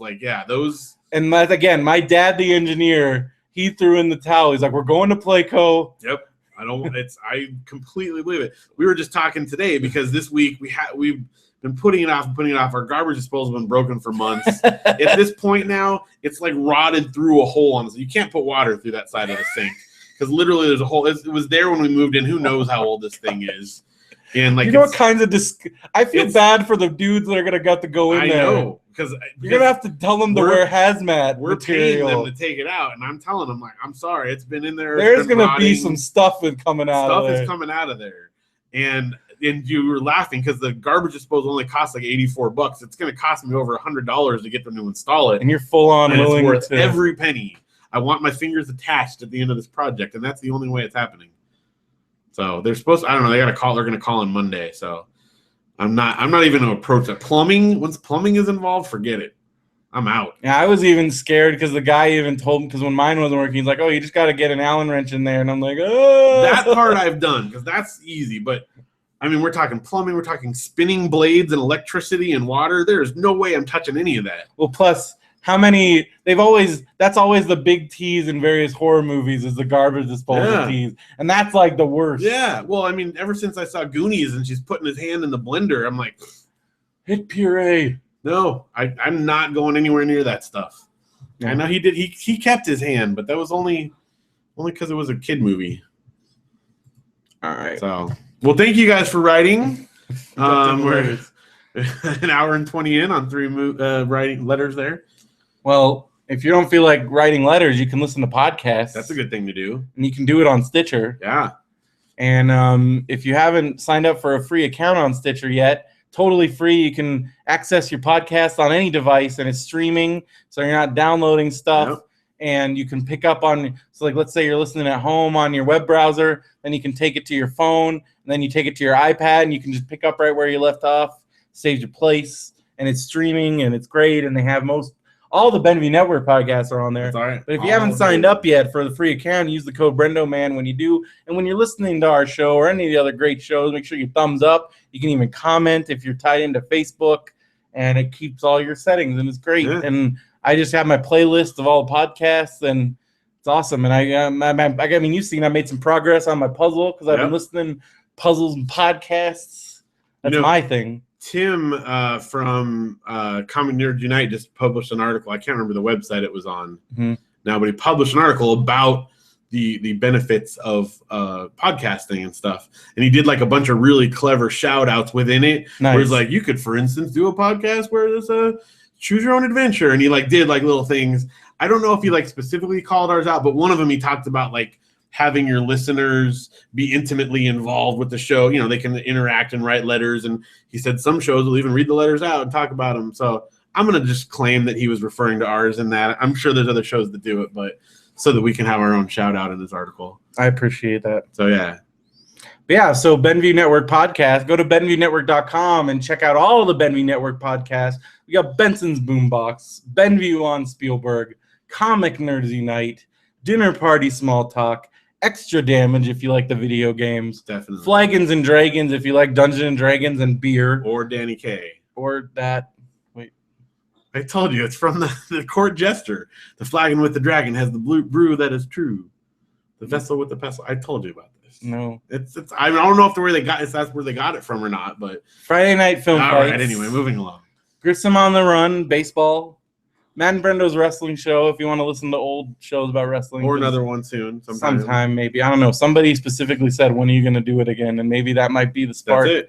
But again, there's so many wrestling podcasts where it's just two dudes. So our thing was we were tied in with an indie wrestling, and they gave us access to the wrestlers, the promoters. We were doing in-character interview stuff. It was fun. And then it folded, and we haven't found another one. Maybe this Palm Springs one. Maybe that could be. I don't know. We have Mark Ariano did post. It's back up and running. They are doing shows, but they're doing one in Victorville, and they did one in 29 Palms, and both of those are both like super far. Yeah.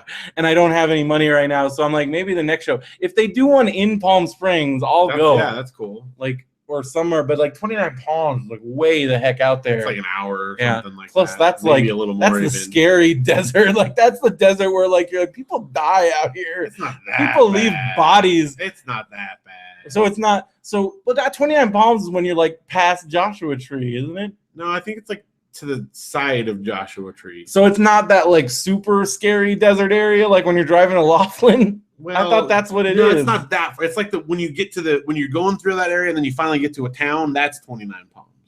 Okay, Because there's those other parts of the desert where you're just like, this is where people bury bodies. It's like the town on the edge of that desert. Because that is like Hills Have Eyes desert. This is like the town on the edge when they finally escape. I always get freaked out driving to Laughlin because you're like, if I break down out here, I probably won't survive the night.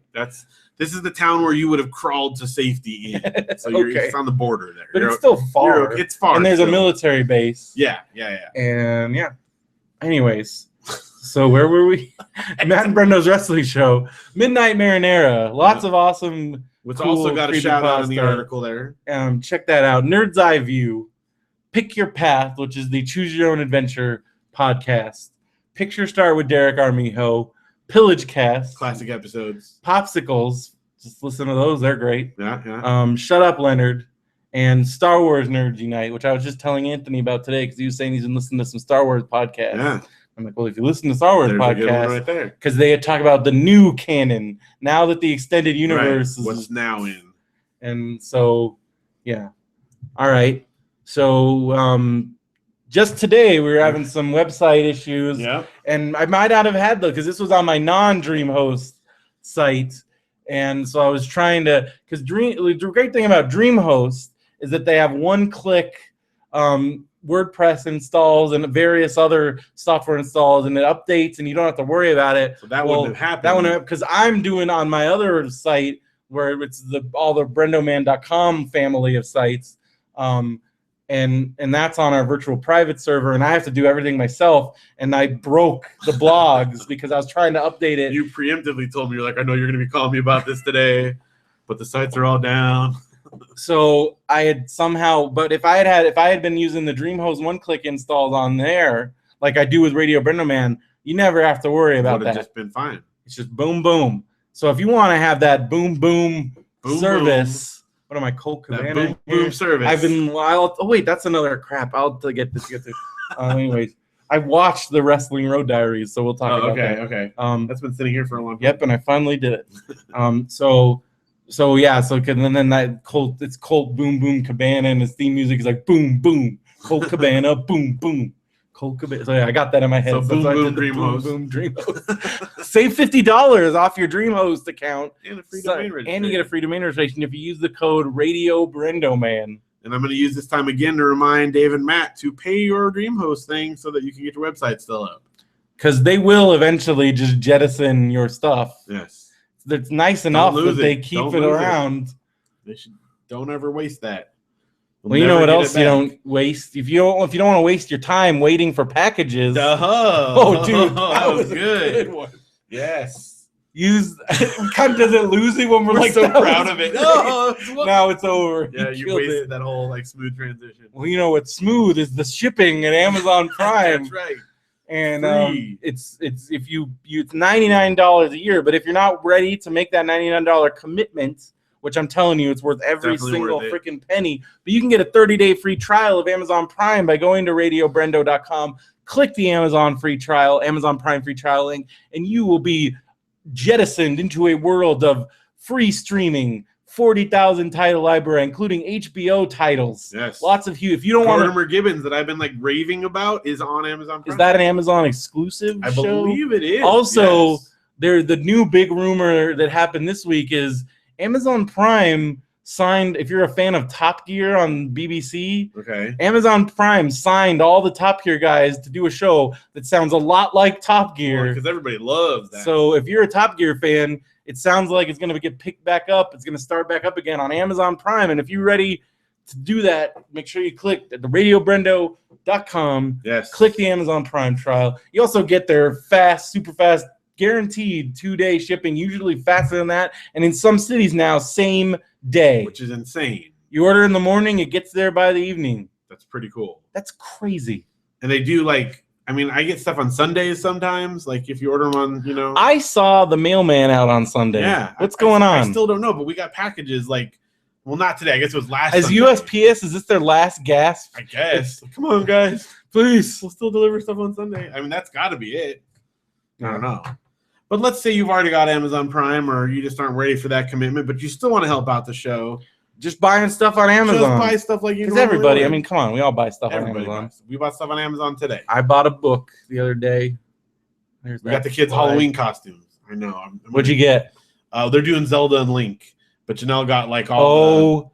My gosh. Oh, dude. And Janelle got like she got Luke a big old sword, and Audrey's got like the jewelry, and it was pretty cheap. Like I think she spent less than $50 on both of them. That's gonna be freaking awesome. It's incredible. Even down to like pointy ears and stuff. Do they know about this? Yes. I don't think they know all the stuff, but they said that's what they want to be. So Janelle was like doing the shopping today. When are you gonna get your Luke and Leia?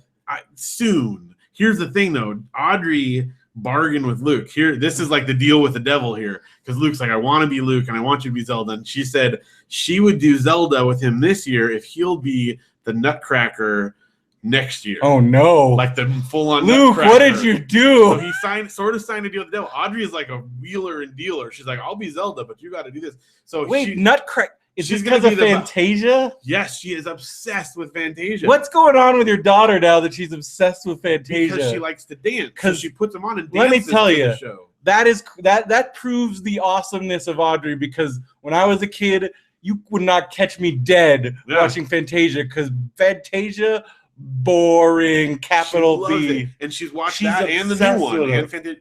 But she'll watch especially the Nutcracker part, but the whole thing, and she dances to it. She like makes these ballets. It's incredible. Like she's really talented. We're putting her in dance class again when school starts up, and I mean she really, really is talented at it. But same thing. Like I don't have the patience to watch it. I watched it once through with them, well, especially with those Tchaikovsky or what's his name, the Tchaikovsky. Well, now I can't think of it because you said those. But yeah, the interviews with the guy where he like introduced. Like, oh my god! Because I remember sitting in the theater with my dad being like, the only movies as a kid I remember I fell asleep during were Hunt for Red October. Because as a kid, that movie is so boring. But as an adult, it's a great movie. But I remember it's just because people talking the whole also listen to this. So I went with my dad and my uncle, both of whom are in the Navy, one of whom is on a submarine. So not only did I have to sit there with this boring stuff, and they're also correcting, like, they're like, oh, that's not accurate. Oh. And like they're just both like, oh, I'm going to like this R-rated war movie. With submarine. I fell asleep within 30 minutes because there's no action in that movie at all. It's great though, but because. Oh my god! I remember watching that as a kid too. And also my dad loved Tom Clancy, and that was the first Tom Clancy movie. Yeah. And because I remember he had to drag me to Patriot games because I was like, this is like Hunt for October. And my dad insisted, he's like, no, son, you're gonna love it. And sure enough, Patriot games was with me, and there's shooting immediately, just immediately, like this is not. It's just immediately action. I mean, right away they were like, and Clear and Present Danger was a little slow again. Well, yeah, it was back to slow. Back to like, and that was the whole war on drugs one. And I'm again, like, I still think that boring. Ben Affleck, Jack Ryan was. Which one is? Because I can't remember which ones I've seen. Some of All Fears. Okay, I saw that one, but then they do another recent. Well, now they did Chris Pine, Jack Ryan. I haven't seen that one. I haven't seen that one, but I like Some of All Fears also because I hadn't read the book, and it's like super bummer. Is it? Oh, see, I haven't read it either, but I don't know. So did you see the movie? I saw the movie. Yeah, it's super bummer. Yeah, okay. That's what I mean. I hadn't read the book, so I didn't know what to expect, and you're expecting like America wins and it's all great USA, and like that bomb goes off, dude. Yeah. Like the president. Sorry, spoilers on this ancient movie. If you haven't seen it yet. The president dies. Yeah. Well, like, I mean, Jack Ryan does not save the day. Yeah. It's intense. I thought it was good though. I enjoyed it. I like Ben Affleck. Yeah. Like again, people are already groaning, but like screw you guys. Come on, he's done great stuff. People, I don't know. Hey, but you know what else is great? Let's read all the stuff people bought on Amazon. What are we, dude? We are on tangent night tonight. It's because it's your fault. No, we're gonna go fast. Yeah, but you know how it is when we say we're gonna blaze through this. I've been here for 3.5 hours, dude. All right, let's do this. These are the things people buy. If you buy stuff, we'll read it anonymously, of course. What do people get this week? I have Tim and Eric in my head so much that now I'm thinking, these are the things that people bought. These other things, like, these are the things I like. Yep. Everything is Tim and Eric. What I have on my phone right now, because I've been driving Janelle nuts with it, is I have, I'm never going to wipe my butt. So whenever I'm like in the bathroom, I'm like, what about Janelle, come here. And then I play it for her. You know what you should switch to? What? Is, because in the end, I think it's Weezer does it. Oh, yeah. During the credits, and they do the slow one. I'm never gonna wipe. You should after a while, you're like, all right, Janelle, I promise. Then you play that. I'm never gonna wipe my butt. And then they do the wipe it butt. Oh, I started, dude. I've been watching so much Tim and Eric that the other day there was a cat that I was trying to show away, and I did the and all the little noises. Like I started doing it, and somebody was out here, and they just look at me like, "What the hell are you doing?" I'm like, "There's my Chippy." Well, then there's the one where he had like it was some made up thing, like some rodent or thing, and he's like, "Yeah, I got this." And it's the rascal, and so first Tim, because he's like, it's more like a hip up, and then Tim just going like, like he's like, no, it's more of a Tim. And then I just watched. Oh my god! I just watched. Because I'm rewatching it, and you just forget things that were already in your brain, and now they like boil back up. So now, the umama, and then when they're doing the umama, we're just smashing the. I guess from an outside perspective, I can see why some people wouldn't love that show, but. It just is like so brilliant to me. We just watched the one where they do the spaghetti, the movie when he gets like the spaghetti sauce tattooed around his lips, and he has like the wig surgically attached to his scalp. Oh my gosh, I was just dying. And then I just posted Radio Brendo because I just saw I forgot all about the snuggler. Oh yeah. And then I almost because Suhoko was like, "Oh my gosh, what is this?" And I'm like, "Should I tell her?" Because I feel like you're sending somebody on this like. Right. Black hole. But I'm like, if you thought that was funny, but I'm almost like, it's something I really can't.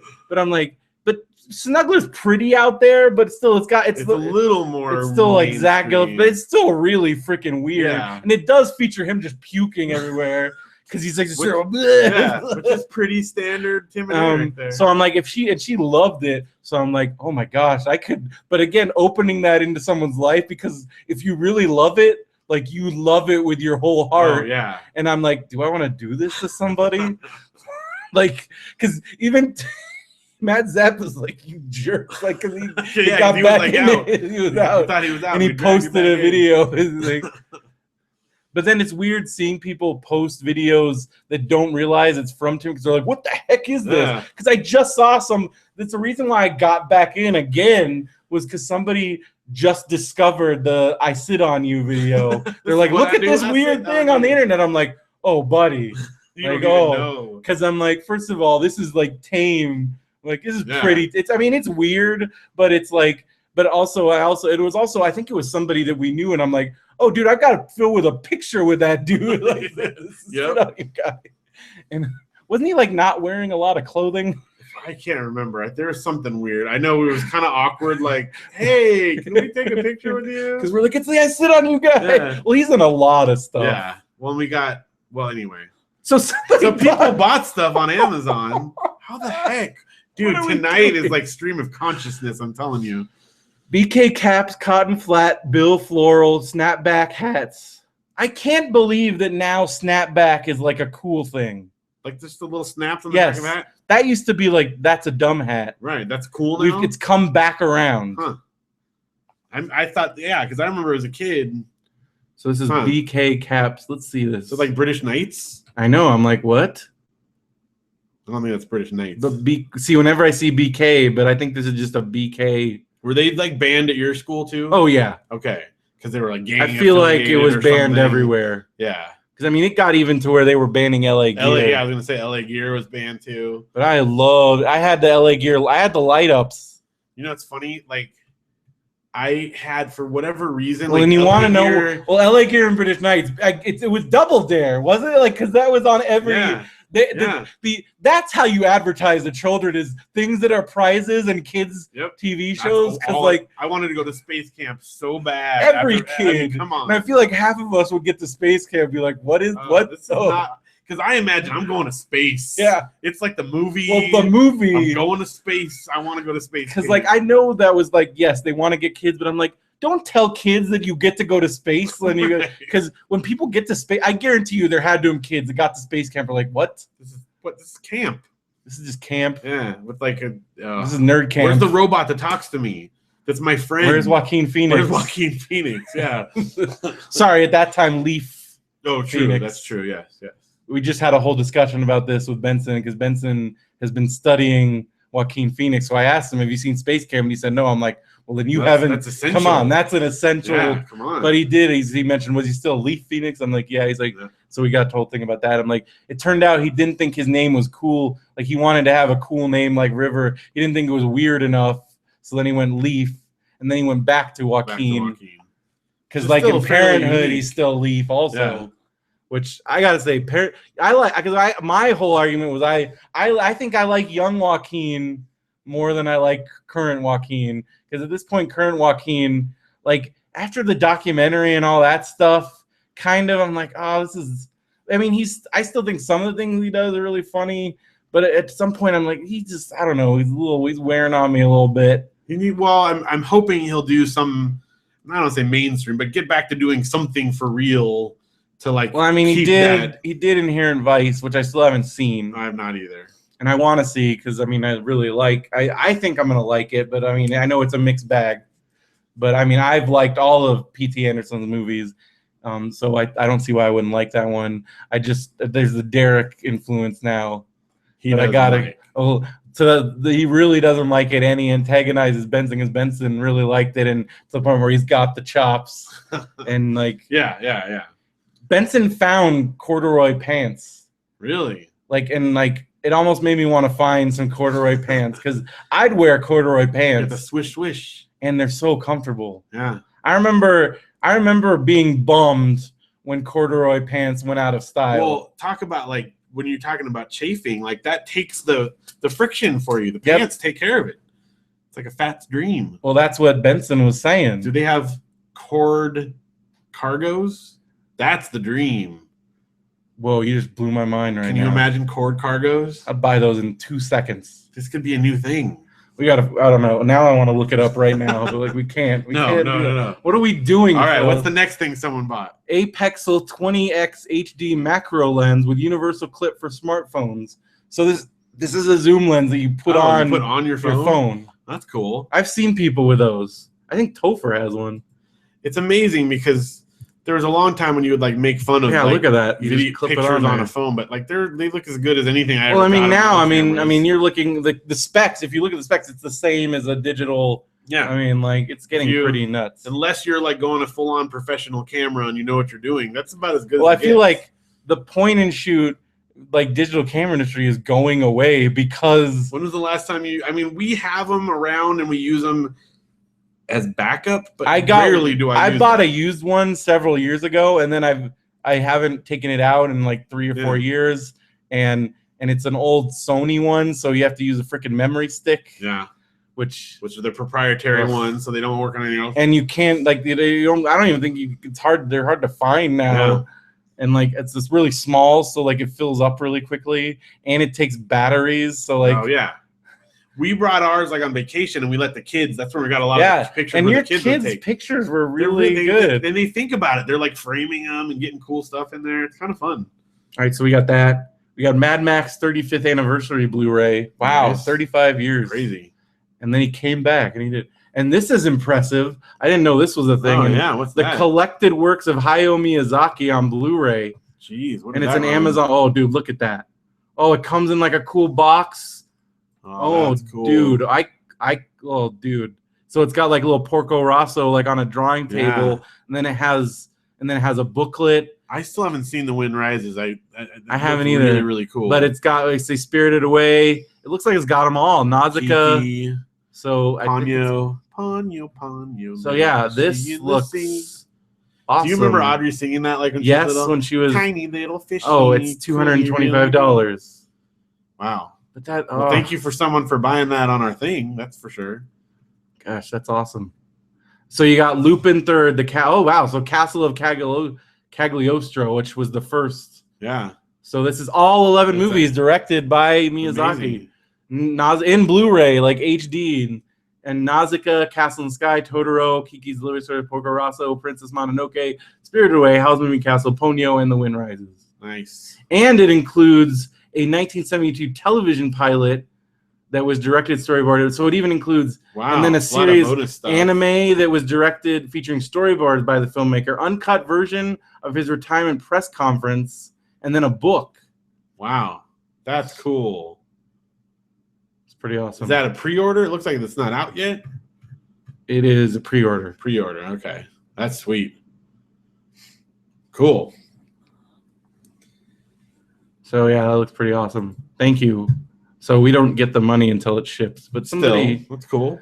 It'll get there eventually. Music Jogger 2, wireless sports headphones, Bluetooth headset. See, these are what I was talking about, because I had one of these. It's like a Discman, but it's a Sony version. Oh, okay. So it's a Bluetooth thing for your phone, and it's the behind the ears sport headphones and hands. So that's cool, because it even works with your phone. Yeah. Mine was just like a fancy MP3 player. So this is even better, because you can use your phone with it. Wow, you talk on the phone. That's really cool. Now, here's the problem, though, as far as jogging and talking on your phone. If that was me, I'd be like, hello. I mean, like, that's pointless for me to be able to jog and talk at the same time. But yeah, if someone who's probably in better shape, that might be more of use. Yeah. All right, we got an Orico 34-watt 4-port USB charger, charging dock for iPhone.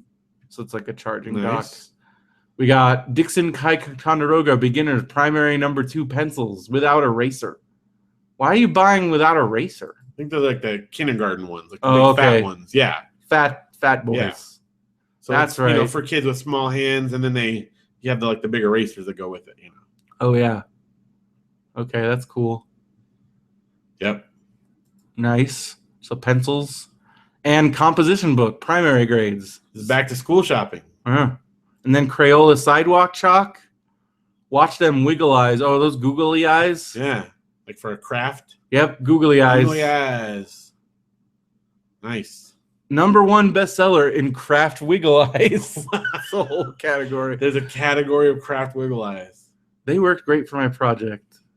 Not much to say here. Some 1 star. What does a 1 star say? Most arrived broken with black pieces out of the clear plastic. Well, I always wondered what people thought of googly eyes. Fly. Description stated multiple sizes. I received 500 pieces of the same size. I couldn't stick it on anything. The material doesn't take any kind of glue. I don't think you know what you're doing. Yeah, it doesn't sound like you're doing it right. It's called rubber cement. These do not have adhesive on them. I thought they had stickers on the back. Nowhere did it say that. There were no measurement. None of them worked out. What? A lot of people saying there's no adhesive. Yeah, it doesn't say. Oh, look at this guy. I counted, and there was not 500. There was a little over 400. Oh, my gosh. Dude, you paid $5. And you wasted the time to count those. And then a bunch of people, a couple of not no way this is 500 pieces. Oh, my gosh. When you're paying that little amount of money. This guy's opened during the shipping, so there was eyes everywhere. That's funny. Oh, Amazon reviews. That's not a review of the product, though. That's a review of the shipping from whatever. Like, do not stick. Do not stick. So, like, there's no. Come on, guys. Also, it's $4.50. Who's taking the time to write a review of googly eyes? I don't know. Like, I've written reviews on some things, but never once would I think, like, I'm going to write a review on these googly eyes right now. Last night on my way home from Nerd Melt, I got extended drive time. So I was listening to, they had like one of those quiz shows on NPR that I really like. And Paul F. Tompkins, they had like little comedy segments in between the quiz part. And I forgot what show it is. I'm sure somebody's right now is screaming at me what it is. But it was Paul F. Tompkins was a guest on it.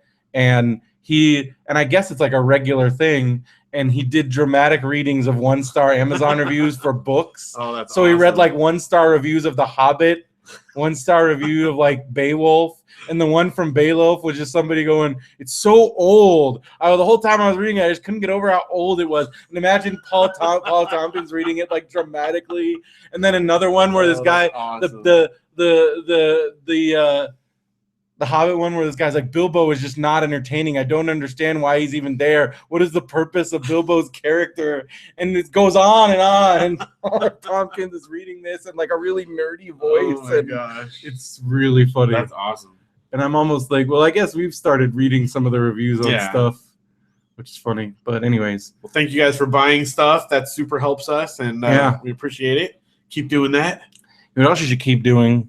Yes. Checking out our Facebook group. If you haven't yet, go to radiobrendo.com. Yeah. Click Facebook group. That'll take you for a Facebook group. Join the Facebook group. We post stuff in there every day. If you like all the goofy things we talk about, that's pretty much what our Facebook group is. If you want to waste some time watching dumb videos or reading stupid articles, it's Radio BrendoMan in Facebook group form. And everybody gets to pitch in and post stuff. And post stuff and comment and more things. And like if somebody posts a video without fail, people will post more videos. Yep. Like I remember that wrestling video one just got nuts, and like before, and Matthew was like, "That was a whole night of my life." Well, and then Matthew, all his like random dancing ones. Some of those I've spent way too much time. Did you see that video I found of like the Kmart in-store ordering system? And then Josh was like, "Look at all those CRTs." And I'm like, "It's Phil's dream." Yes. I think you guys posted that like while we posted a bunch of stuff when we were in Big Bear. Well, did you see one that I found? There was a Boing Boing article about that Mazes book. Yeah, and they interviewed the author. Yeah, like that was amazing. Because I talked about that. Like that was very beginning of our show. And then like, because then Katie was sharing it so Katie and Sahoko are in a group now, and then they're sharing it with people. And like that book is all. Phil has that book. I have it. It's amazing. And I remember I spent a whole Baimon Sci-Fi Con sitting there trying to get through the maze. I could not do it. Did I ever like cheat and show it to you? I think you did. Because you wanted to know. I wanted to know, but I was like nuts. It's so cool. And the artwork is amazing. Like I spent hours and hours as a kid just staring at that book. Like unbelievable. So it's cool that somebody dug up. I mean, I guess that's what Boing Boing is again. Like it's like Radio BrendoMan in blog form. Yep. And I guess so that was cool. All right, well, so check out our Facebook group. Also, while you're at radiobrendo.com, be sure to click the link to our subreddit. That's where Craig the Rez, who's also a moderator of that subreddit. Thank you, Craig. Keeping it alive over there. And that's reddit.com/r/RadioBrendoMan. That's also where I post the latest episodes. If you want to help us out on Reddit, you can vote those up, and people have been. So thank you. We also, what's going on Kickstarter? We are putting together our action plan. Yeah, we're kind of breaking down to what so we each have assignments and stuff like that. Because there's got a lot of stuff. Again, the great artwork that I've been working on with Mark. I mean, now that he sent me some stuff, I'm in the assembly mode. We were gonna actually record the audio today, but I think we're gonna have to like postpone that since Brendo's got to get up in the morning, but we're working on it though, so we'll keep that. This week I'll be sending out the surveys for the movies. Mm-hmm. A couple people have sent in ones already. Probably they're impatient because I've taken so long to put out the surveys, but we'll be sending out the surveys for the movies, so watch your email for that. Sometimes they wind up in people's junk mail because I send out like group emails, so hopefully I'll send out reminders and stuff on the page as well, on the actual updates on the Kickstarter to let you know when those things are out there. So look for that this week. In fact, by the time you hear this, it might already be to you. So keep an eye on that. And then we have a Benview Network appearance at we call it the Shrine Show. It's the Comic Book and Sci-Fi, Los Angeles Comic Book and Sci-Fi Convention, because we don't want to confuse people. It's not at the Shrine Expo Center this time around. August 23rd at the Reef, a mile away from, if you go to comicbooksci-fi.com, it'll give you directions. Haley Atwell, featured guests. Lots of other good folks. Also appearing, Derek Armijo, Brendan Creasy, Phil Vecchio, and Andrew Lindy. That's right. And maybe Matt Benson. Is he maybe now? He's not for the table, but he might might pop in. Gotcha. Because we're going to be recording. We're going to be handing out stickers. We're going to be selling stuff. Everybody's got their own stuff. I know Lindy's got some buttons. Derek's got Batman figures. You've got Legos and other stuff. I've got Buffy statues, maybe some video games, maybe some comic books. You never know what's going to... There's so much random stuff. Maybe some DVDs and Blu-rays. I'm actually eyeballing, getting further tapering down. Things that I haven't touched that I thought I would within the last year. You haven't? And it's been a year. And I might even bring some DVDs too. Ones that because I got to make room. We got piles. I got to make some room. So lots of cool stuff. Comicbooksci-fi.com. That is August 23rd at the Reef in Los Angeles. It's near the USC campus if you're thinking about area. So you should come on out. It's I think it's like $8 to get in, and come say hi and definitely come check it out. And also, again, lots of cool. If you're looking for some cool collectible, odds are you might find it there. And I feel like it's a little cheaper price than going to a larger convention. And also, if you miss those old school where you might find anything and see anything conventions, this harkens back to those. Yeah. Or if you've never been to one, it might be a good entry point. Yeah. To kind of see what it's like, because it's not so overwhelming. Again, Haley Atwell is going to be there, so she's probably charging a significant amount of money, but still. On a larger scale, I'm hoping at some point she walks by our table, we could be like, Haley Atwell, have a sticker. Or listen to our show. And you're awesome. Yeah. And you're great. Come be a guest on our show. Sure. Be our best friend. Hang out with us. Come move to Yucaipa. None of this is going to happen, but that's okay. Well, speaking of conventions, we got Long Beach Comic-Con, September 12th and the 13th. We don't know when our panel is yet, but it is happening. They haven't announced the so we will yet, fill you in when it does, but we will be there 12th and 13th at the Long Beach Convention Center. Buy your tickets, longbeachcomiccon.com. And meanwhile, on that same night, I want to give a shout out to our friends Lizzie and Kat at the Blaze, because they are going to be doing their first live performance. I will be there. Janelle's coming with me. I'm watching the kids, so you guys can do it. And so you can come visit, say hi to me and Janelle if you want to. But the main reason you want to be there, because the Blaze at Nerd Melt Theater at Meltdown Comics.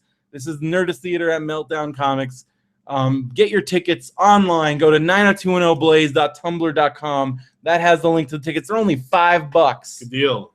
And you get who's the guest again? The guest is Christina Leese, aka Emily Valentine. And it said plus more guests. Yes, so and who knows? I have some ideas, but I don't want to. We don't. Again, things are being worked on, so I don't want to blow. Yes. But if you've ever listened to The Blaze, you should. Even if you don't, if you've never watched 90210 before, it's accessible to all. They're awesome girls. If you want to listen to an episode, for instance, there is an episode featuring myself and Derek on the show talking about the new 90210. So you're like prepared for the show. And but also just listen to it because it's an amazing show. I love it. That's 90210blaze.tumblr.com. And if you're in the Los Angeles area, maybe you're in town for Long Beach Convention, Comic-Con like we are. It's, again, Nerdist Theater at Meltdown Comics, September 12th, 7 p.m. Buy your tickets online. They're only $5. With fees, $6.50. It feels kind of like San Diego, where there's starting to be like events. I realize it's a little further away, but as Long Beach grows and there starts to be more things happening around, I feel like it's going to start taking over the town more. Yeah. Anyway, so I'm excited for that. I'm excited for Lizzie and Kat doing their first live show. I'm excited. Janelle gets to go. Janelle's gonna go, and I'm excited. We're gonna meet freaking Emily Valentine, which in my mind, she is Brandon Walsh's greatest love. Although it was burned out like a fire because she was a bad influence on him, but also, I don't know, I think he needed that. But anyway, so that's exciting. I'm very excited about that. Very cool. And I'll be promoting it because, again, Lizzie and Kat are awesome, and you should support them. I actually bought a 90210 Blaze t-shirt recently. Nice. It's awesome. Nice. I don't know if I'm like, should I wear it to the thing? But then it's like, am I being that guy? But am I being supportive? Or am I being weird? I don't know. Because, it's okay to wear a band shirt to a band, right? No, we've had this discussion. That's the PCU. It's okay to wear a band shirt, but not the band you're going to go see. Right. You don't wear it to the same band. Because then you're that guy, and that's the whole thing in PCU. Right. Don't be that guy. So does that apply to podcasts? But is it because I don't know. But see, because I feel like if we did something live and people wore their Radio BrendoMan shirts, I'd be stoked. Cool. So maybe it's different if it's not a band. Because a band, there is that whole essence of trying to be cool. Right, whereas this is showing like, hey, I've listened to the show. I think I'm going to do it. I think I'm going to wear. I think that counts. I don't know. Weigh in, listeners. Let us know if you think. Maybe I should I'll just ask Kat. Yeah, is that weird if I weird to wear the shirt? Or is it weird if I wear your shirt to the show? Because I know when we do a live thing, if people come wear the shirts, I'd be stoked. Well, because Mark Ariano came to our panel wearing his Radio BrendoMan shirt. To me, that was like, yes, that's cool. Like, they like our shirt enough to wear it, So I don't know. I think it would count. I think it's good. All right. What else is going on in your life? You just went on your final vacation of the summer. This summer. And this one, still very much vacation, but I was visiting my parents' house up in Big Bear, so it's like an hour away. But it was fun because we kind of, since we were on vacation, we had talked to them like earlier in the summer. Well, that you wanted to do vacation stuff there. Well, just because you were on vacation. Just Janelle and Mom like planning and stuff, and they're like, "It'd be fun. Let's do like tourist stuff while we're here." Like, so we did stuff that I've never done in Big Bear because it's touristy things. We did a bunch of stuff, but the two I want to talk about, I put in here. Well, first of all, we went to the Big Bear Museum, which was cool. When I was a kid, it was like a single room, and it was like mining and stuff because there's a gold rush up there. It was probably like the Pico Rivera Museum. That's just one room. Yeah, there was not much to it. So we're like, oh, let's go. I still never went in there the whole time I was there. But yeah, we would drive by it every time and go, oh, that'd be cool to check out. We say that about all museums, and then we never. When you do. There's a couple in town here. I've never been to one. But so it was cool. Like I thought it was just that, but they've like rapidly expanded it so that like it's like Knott's Berry Farm. They have a stamp mill, a working stamp mill. You can pan for gold. There's a blacksmith who like he made butter knives for our kids and like did this whole spiel, and we got to watch them like work the anvil and stuff. And you could buy sarsaparilla. There's an old schoolhouse. It was like really, really fun. I mean, it was $5 for the adults and the kids were free. Mm-hmm. And we had a blast. And all that stuff was free. Panning for gold. If you go to Knott's, you're going to pay like $20 extra to do something like that. And everything was free once you got in there. So it was really cool. And then you went on a pirate ship? So the highlight probably for me was we went on this.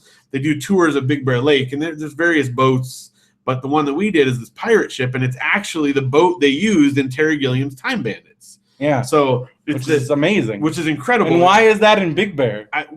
So they talked about it, and they, MGM, like, I think they actually had it built in like the late 60s, and they used it for various pirate movies. Mm-hmm. But the most famous one, and it's actually named, the boat is named the Time Bandit now. Mm-hmm. And that was like the most famous one it was in. And so they used it for a while as, because it's a working boat and it's used for exterior shots. All the stuff inside and on the deck was all sets. Mm-hmm. But, for shots of it sailing or whatever, that's what they use it for. And so once they decided to retire it, and this tour company bought it up and moved it to Big Bear, and now it tours around and stuff. So that was super cool. We got to ride on it. The funny part is the guy who was the captain, and they did like pirate jokes and stuff.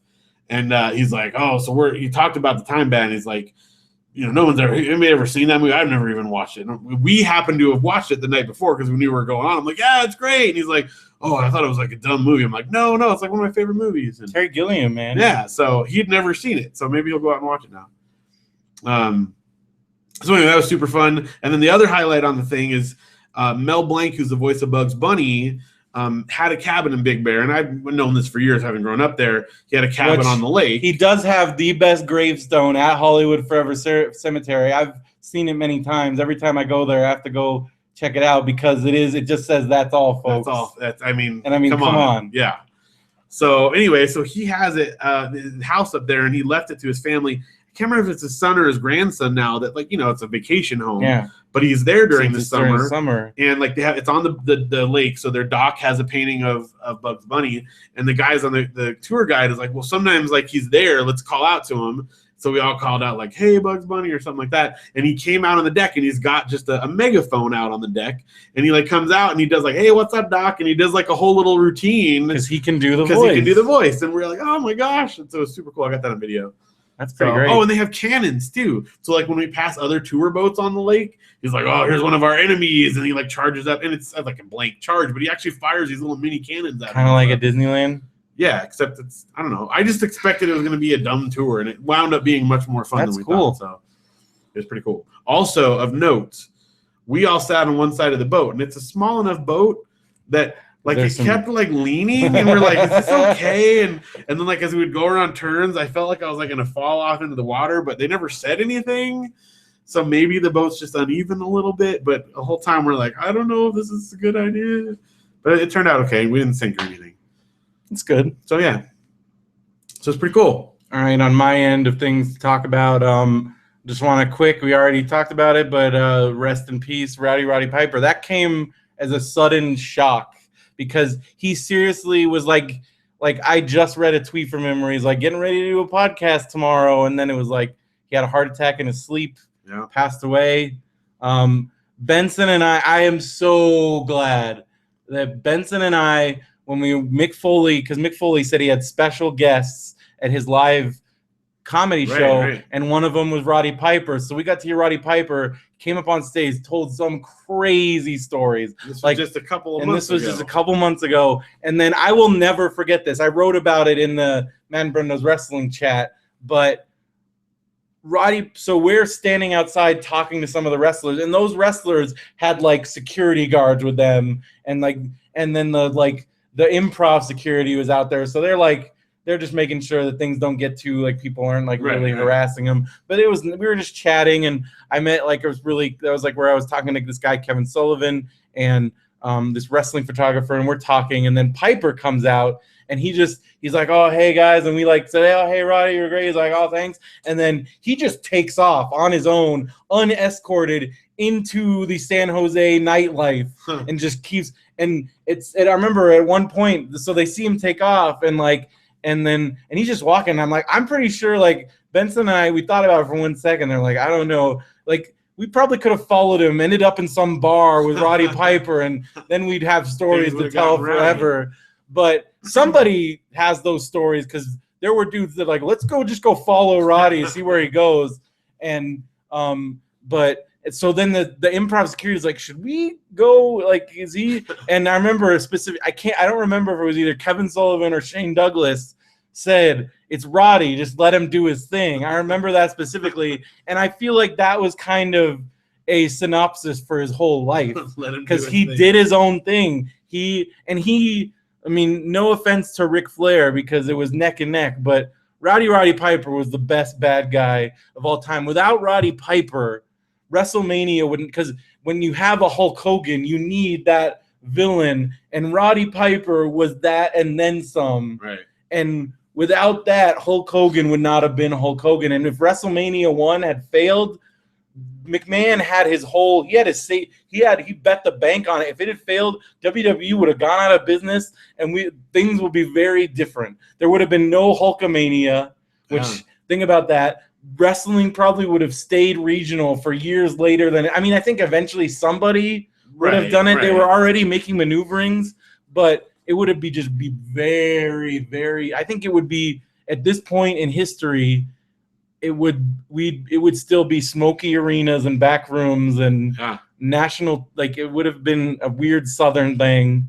And I don't know, my life would be completely different than a lot of people's. I mean, there would be no Roddy Piper, there would be no anything, like, and life would be different. But so Roddy Piper, and then for a lot of people, I mean, even non-wrestling fans, they live classic piece of John Carpenter, I'm all out of bubblegum. Right. I mean, that was one of Roddy Piper's favorite quotes, wrote things to say, was they live as a documentary, which when you think about it, watching it, like, they predicted things like Apple Watches and just all kinds, and also just the media, and like, it's a good allegory. But it's a pretty amazing movie. Everybody should watch it. Also, lesser honest, but to me just as valuable, is things such as Hell Comes to Frogtown. I don't know if you've ever seen that one. Well, that's one other one I've seen like segments of. Never watched the whole thing all the way. So, and then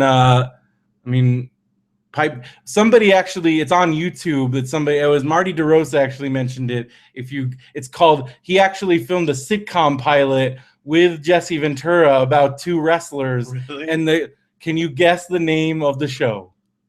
What are two wrestlers? Tag team. That is the name of the show. Tag team. That's awesome. So you should just YouTube tag team Roddy Piper, Jesse Ventura. I watched it to commemorate. It's amazing. And he was in the Goonies too. The Goonies video. We just watched that with Keith and John. So again, Roddy was great, and he was wonderful. Everybody that knew him say he was a wonderful person. He was always super kind to people. I saw him again just walking down that street, stopping to take pictures with everybody. And this is a man that could easily charge anybody $50. And also, I'm so happy because Benson's favorite wrestler is Roddy Piper by a mile, and we got to go to Fan Access, and he just happened to be there that day. And Benson got to meet him. God As They Live DVD signed, and I do kind of, if we hadn't gotten to meet him at the Improv, I would be devastated now that I didn't, because I stayed in line to meet. I stayed in line to meet Kevin Owens because I was wearing my Kevin Owens shirt, And for me, it just felt like I needed to see him at this year's WrestleMania because I've talked about this a million times, but I felt like there was a significance of the fact that 1 year ago we were in some bingo hall talking about pandas, and then we're at WWE. I felt like I needed that moment with Kevin Owens, and we did. We shared this little thing, and I thought it was cool. But I could have met Roddy Piper, but we got to meet him again before, so I'm glad that we both had our moments, and I'm just very thankful for that. So rest in peace, Roddy. You won't run out of bubble gum anymore. So, anyways, I start my job tomorrow, Phil. I know, which is why we were supposed to be done so early tonight. But I'll live. You'll live. Yeah. And then yesterday I went to a thing at Nerd Melt. Yes. Speaking of Nerd Melt, it's this comedian Howard Kramer. I found out about him because he's friends with April Richardson, and he was a regular guest on Go Bayside. Okay. And I thought he was really funny. And his theme is, instead of calling it summer, he calls it summer. Summer. Have a summer, and he's always talking about summer. And Benson is a big Howard Kramer fan. And so he is like, oh yeah, Howard Kramer, I'll have a summer, and he's got his summer gum and his summer movies and summer fest. It's always the first weekend in August, and it's Summer Fest, and this is actually Summer Fest 6, and it's a free thing they do at Meltdown, and the whole back, like the parking lot of Meltdown, they take it over. There's a food truck. They have a giant water slide thing, like one of those inflatables, which cool. I wish I had brought because it actually looked like a lot of fun. It was like one of those ones where it's like a giant inflatable thing, like a bouncy. So you climb up it like a rock wall, right? And then you just slide down into like a giant, like it's a full-on pool. Huh, that's cool. So they had that. They had like squirt guns and water balloons, and they had like chips and sodas and free beer and all that stuff. And the whole thing is free. The whole thing's free. And then there's a free comedy show. So I saw a bunch of comedians, and here were highlights. I couldn't write down everybody because my brother had already warned me that at a free comedy show, never trust the lineup, because inevitably, if people get a better thing, they're gonna bump themselves. So that ended up happening for a few of the highlights. But what I did get was this comedian actually reached out to me on Twitter when I said it was coming, and he was super nice, and he was one of the funniest guys on there. You should look him up, John Roy. He actually is a touring comedian. He has a special. Right. He has an album. He's really funny. John Roy. And then one of the more well-known guys, I'm pretty sure he's been on Maron, was Paul Donka. He's really funny. Nick Rutherford.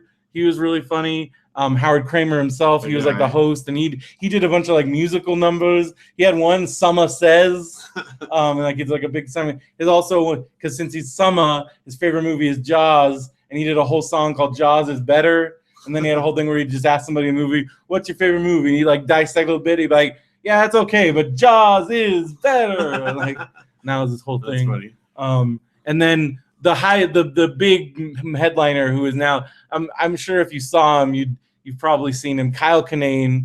He was hilarious. And also it was kind of funny since it was Summerfest. These comedians were in varying stages of intoxication because there was free booze. As the night went on, I'm sure, yeah. But my personal favorite of them was this dude, Moses Storm. We seem to believe that he might be. He's currently what show is he on that we saw on his Twitter? Shoot, crap. We just looked at it. He's on a show right now. Yeah. And anyways, Moses Storm, look him up because I like the fact he immediately talked about how he's a missionary kid, and having gone to Christian college and been in the world, we know all about missionary kids. And he told some really funny Bible jokes, like legitimately funny. Is like, that's a fine line there between like, oh my gosh, offensive or just being cheesy. Yeah, right. Or there's if you can strike that And balance. he did.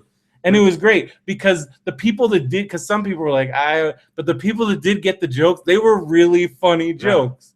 Like, and also he just told some other really funny, like, because as he joked, I would have said he has tough boy face, but he called it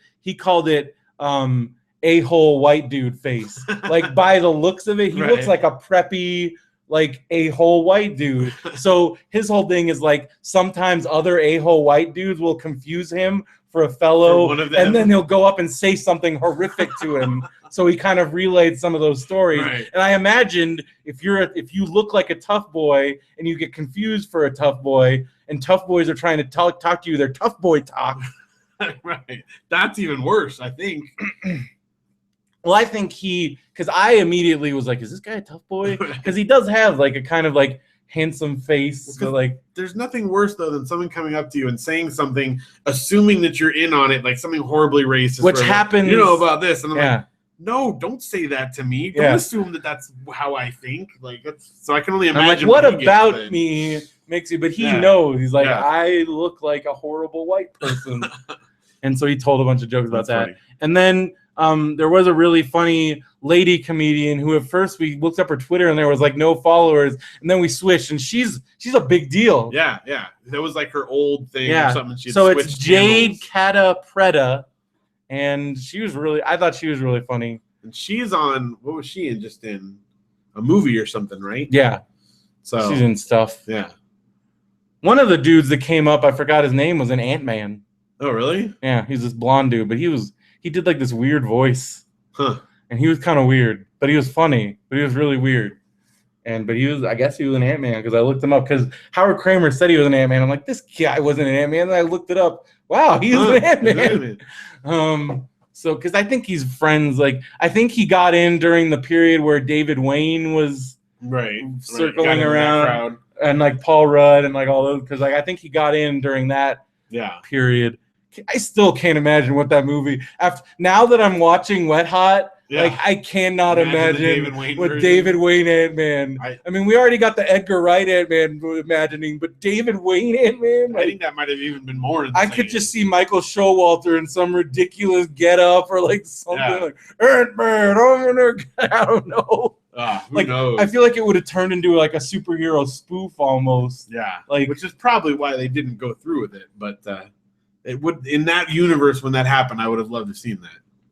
All right. So real quick, speaking of stand-up, are you going to tell them what you might do? Or is this like hush-hush? This is hush-hush. All right. So you don't have to say it. All right, fine. You don't have to say what you're going to say. Well, now people are going to want... I'm not going to do... But my brother and I actually worked out a 5-minute stand-up routine for me over the phone to do at the Ukaipa open mic night. Because it is clean. Yeah. Well, at this one, you would need it to be, definitely. But I have ways, stuff, but he also suggested ways to make it dirty. So I have that depending on your audience. Depending on the audience. But because he did bring up the point that like I hit a lot of things in my demographic that other people couldn't make jokes about that I could. For instance, and one of the things, I do have some Special Olympics material. Yeah. But not in an offensive way. Good. That's in a good. Because as some people know, I participated in the Special Olympics. That's gold there. And again, like he said, you can present that. I may, and again, it's hard to make my brother laugh, and I always take pride when I do. And I made Carson laugh so hard on the phone about my Special Olympics stuff that I thought like the call got disconnected.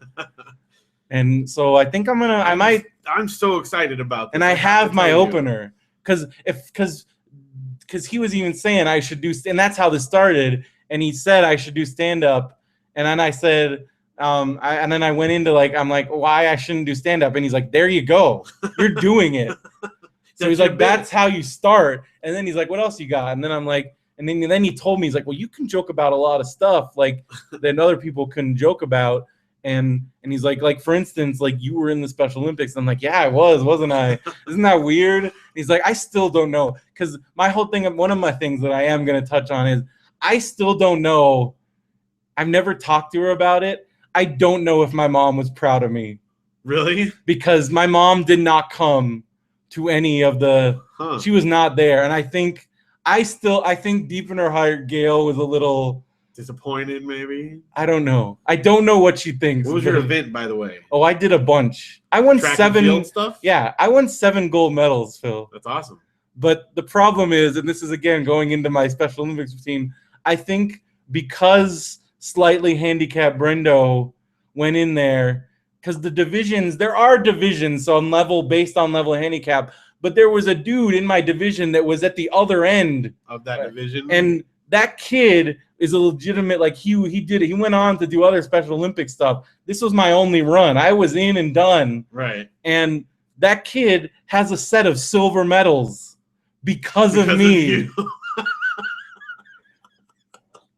And I don't know how to feel about that, Phil. That's awesome. And I wonder if that kid still looks at those silver medals. It's like that fat kid, that fat. I still was that kid. Did that kid have cerebral palsy? And then I'm like, what if somebody contested it? What if there was a whole judge? But I do specifically remember that's the only time my mom showed up was she had to bring my documentation from the doctor, right. And then they did make me run around a room to determine. To check. And they do like, okay, he kind of does have a limp. And I'm for a 15-year-old kid running around a room with other handicapped kids, and other handicapped kids are watching me run around the room. How handicapped you are. Wow. That's how bad I needed a gold medal. Well, I needed a gold medal. Do you still have those medals? I don't know. Does your mom have them? Maybe. Dude, they're in a box somewhere with my most improved from track and field award. I think because I participated, they're like, well, now we have to give something. We got to give the Special Olympics kid something. And the legitimate, because I was doing that while I was doing real track and field at school and really sucking at it. So you got most improved. And then this is also really embarrassing. Some of my fellow teammates actually came to the Special Olympics and watched me compete. And I wonder what they were thinking the whole time, because they're like, this dude's in my math class. Look at he's with all these legitimate. What is Brendan doing? I'm like, I need my gold medals, you guys. I just need them. I need a win. There you go. I just did 5 minutes. There you go. That's it right there.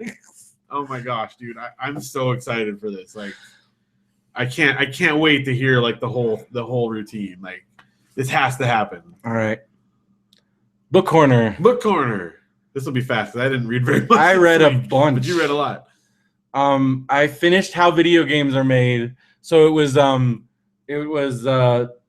Defense Grid 2. That's the name of the game. If you ever played. Okay. And it's the whole beginning to end. They talk about E3. They talk about PAX, finishing it in time, and that fly is gonna drive me crazy. So it's any fan of video games needs, and it's the first time, as far as anybody knew at the time, that a journalist was allowed that kind of access for the whole process, warts and all. And it's a really great read if you want to read the level of like how tough it is, even the small video game.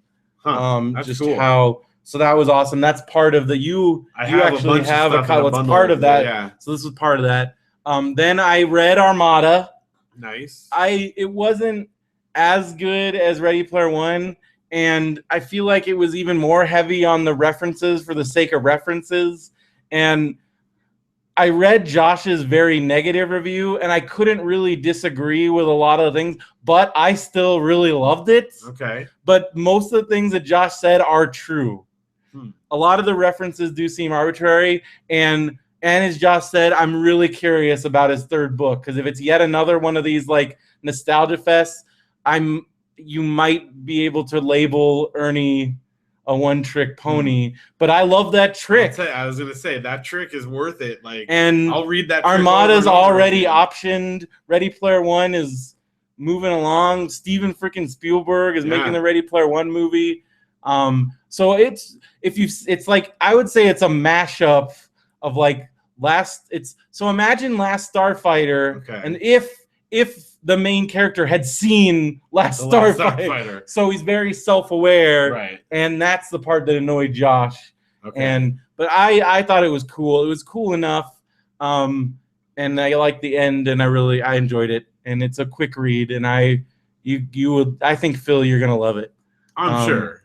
Then Daniel Bryan's autobiography came out, which if anybody has listened long enough, people know that Daniel Bryan's one of my favorite wrestlers. Yeah. He's currently in a will he, won't he retire. He is now saying no. It's just the WWE won't clear him to wrestle because it's now discovered that it is not his neck. It's a concussion issue, which that is very again, it's still very dicey, and I can see why WWE won't clear him because, as we've talked about on the show, hello, Chris Benoit. Well, yeah. And so they don't want to be responsible if something bad happens because, again, there's enough unknowns in the concussion world where even the research is increasing by leaps and bounds, and it's all bad. Like, it's every time they come up, they're like, it's even worse than we thought. Like, because now, like, there's a whole campaign now to ban headers in kids soccer because they've discovered that that's even huge. Well, because when you think about it, especially for a kid's head, even just a soccer ball, because that's coming at full speed. So now there's a whole campaign, and there's a huge backlash to that because they're like, what are we doing to sports? But it's like, we are starting to see the repercussions of all this head trauma in people. Let me tell you this. 10-year-old Phil wishes they banned him at that age because I didn't want to play soccer because everyone was like, hit it with your head. Because even me, like, I played a lot of football, and sometimes when I have unexplained headaches and other weird things, I'm like, is it because I got knocked around? And also, there was a lot of – because when you think about all that stuff that happens to you, I hit my head a lot. My brother hit me in the head with a golf club. I fell – like, you were around when I had that warehouse accident when I had a concussion. You were around concussed. Well, Brendo. Flip-flop falls. Flip-flop falls. Oh my so God. Sometimes I wonder when I have these random headaches or something, I'm like, maybe. I saw when they happened. It was. And so when you think about these wrestlers, guys like Daniel Bryan, like that are every day where doing Benson and I watched him in person do a spot where he was constantly headbutting somebody. And it is kind of like, dude, like, yeah, that's. And I know they're not making the same level of contact that they were maybe even in the even 5 years ago, but still, like, what are you doing? Something. So not to mention when things like and then noses get broken and stuff. Well, if I showed you reading this book and he even brings it up multiple times, and I'm like, man, like, because then it's like, what kind of quality of life do you want to have? Right. How much is worth it? Like, and then it is sad because at the end of this book is like his dad died shortly after all this injury stuff. It was like right after he got married. He won the WWE Championship at WrestleMania. I was there. He got married. Janelle would know because she watched that one episode, right. But she knows enough. And then his dad died, like, just out of the blue. And he even says, like, one of the last paragraph is kind of depressing, where he's like, I used to say I would never trade wrestling for anything, but after this, like, I would say I would because I missed a lot of time with my family. Yeah. And so that is kind of like, and I don't know, it's been a weird week. Like, I got into an argument with some people on Facebook because they were saying if you go back and immediately watch wrestling after the death of Roddy Piper, like, you're part of the machine. And I'm like, without that machine, there is no Roddy Piper. So we could argue. And also, Roddy Piper himself will be the first to tell you, would have been the first that he abused drugs and alcohol severely. Yeah. So, I mean, like, and he did not wrestle a style where he was injuring himself or anything. It was the road. And again, as I point out time and time again, and people have yet to really disprove this line of thought, yes, when you compare it to other sports, it doesn't line up, the amount of deaths. Right. Although football, we are starting to get a lot of football players that are suicides. I mean, Junior Seau, but they're starting to be those concussions. We are starting to see that. And I think that's only going to get worse. Yeah. Whereas wrestling, I think we're on the downswing because and also they're doing way more. They're doing frequent drug testing because I think when you do, there is something that you can compare it to, and the deaths line up. It is touring musicians and comedians. Yeah, it's the road life, easy access to drugs. You're alone by yourself in a hotel room. Yeah, and the kind of people that are attracted to that life tend to be more. So there is patterns. I'm not saying because there are plenty of wrestlers like Jerry Lawler that had a long, fruitful wrestling career, drug and alcohol free. Right. Jerry Lawler never touched. But he had a heart attack. But it was because he even said, "I eat McDonald's on the road every day," because he had a heart attack. Side of touring. Well, and he even said, like, I got the other end. Like, yeah, I was drug and alcohol free, but I ate fast food for 40 years of my life. like all the time. And you just can't do that. I mean, I still, what was it? In City Slicker, he's like, he ate bacon at every meal. You can't do that. Right. Like, yeah. Well, even just like, I did little like month and a half tours when I was in college, and this is like skinny Phil days. Yeah. And we ate fast food every meal, and it got to the point where like if someone would make us a sandwich, we're like, oh my gosh, thank you. Like I can't take any more greasy food. So again, like that, and there are plenty of wrestlers, Daniel Bryan, one of them that, and well, especially these days, I think wrestlers have seen like this is what is like. We have enough dead wrestlers where they're like, I think, and you hear about they're on the road, they're more addicted to video games, and most of them just work out all the time. Right. I mean, Seth Rollins, current WWE champion, which you saw, he is a CrossFit fanatic. Every time I see him on Twitter, all he's talking about is CrossFit. He's a typical CrossFit guy. Yeah, that's what people do. But he's not out there partying on the road. He's looking for the next CrossFit gym. He's working out. And a lot of these guys, I think there's still some guys that like drink heavily, but that's definitely not the majority these days. And drugs definitely, although there's various. It's out there. It's out there. I'm never. Yeah, it even feels like the music scene has even changed. I mean, some obviously it's out there, but it's not as glorified as it once was. Well, it's because so many. Again, when you have as many people dying as you have, I mean, think about. I mean, I thought about it because like the only other thing I compare about is like a lot of my favorite musicians from a certain time period are all dead or think of some drug overdoses or comedians. That, like, again, we lost to that, Yeah. So I feel like it's kind of the same level there. So whatever. But anyways, so I read that book. It's a great book, especially because again, following Daniel Bryan from his independent days all the way to he was in the independents for 10 years before he finally got his opportunity in WWE, and then being there for his big moments. I was there for all of them, and like reading the book about it, it's really cool. I recommend it. And then because of that, I finally watched the Wrestling Road Diaries because he's featured in it during his farewell tour to the Indies right before he went in. And that ended up, it's really great. If you want to see what life is like, I'm sure you can actually sympathize with a lot because it's just some wrestling dudes on the road. It's probably very similar to your tour because they're just staying in dingy hotel rooms, sleeping on, because Colt Cabana, he's the genius on the road. Anybody's house, because a lot of times most of the time they're finding houses to crash in because that's money saved. Yeah. And so like they're sleeping in random people's houses. And it's just like it's a week on the road, and it's a pretty cool. And they made a sequel, but it's different people. It's Colt and then some new guys. So I definitely want to check it out because it's just cool seeing what life is like for a wrestler on the road. It's not glory at all. And it's fun though. I mean, touring is great, but it's not. Well, even reading Daniel Bryan's book, like the favorite part of his career was when he was in England, and they just have this set. You're on the road. You go. They went to different.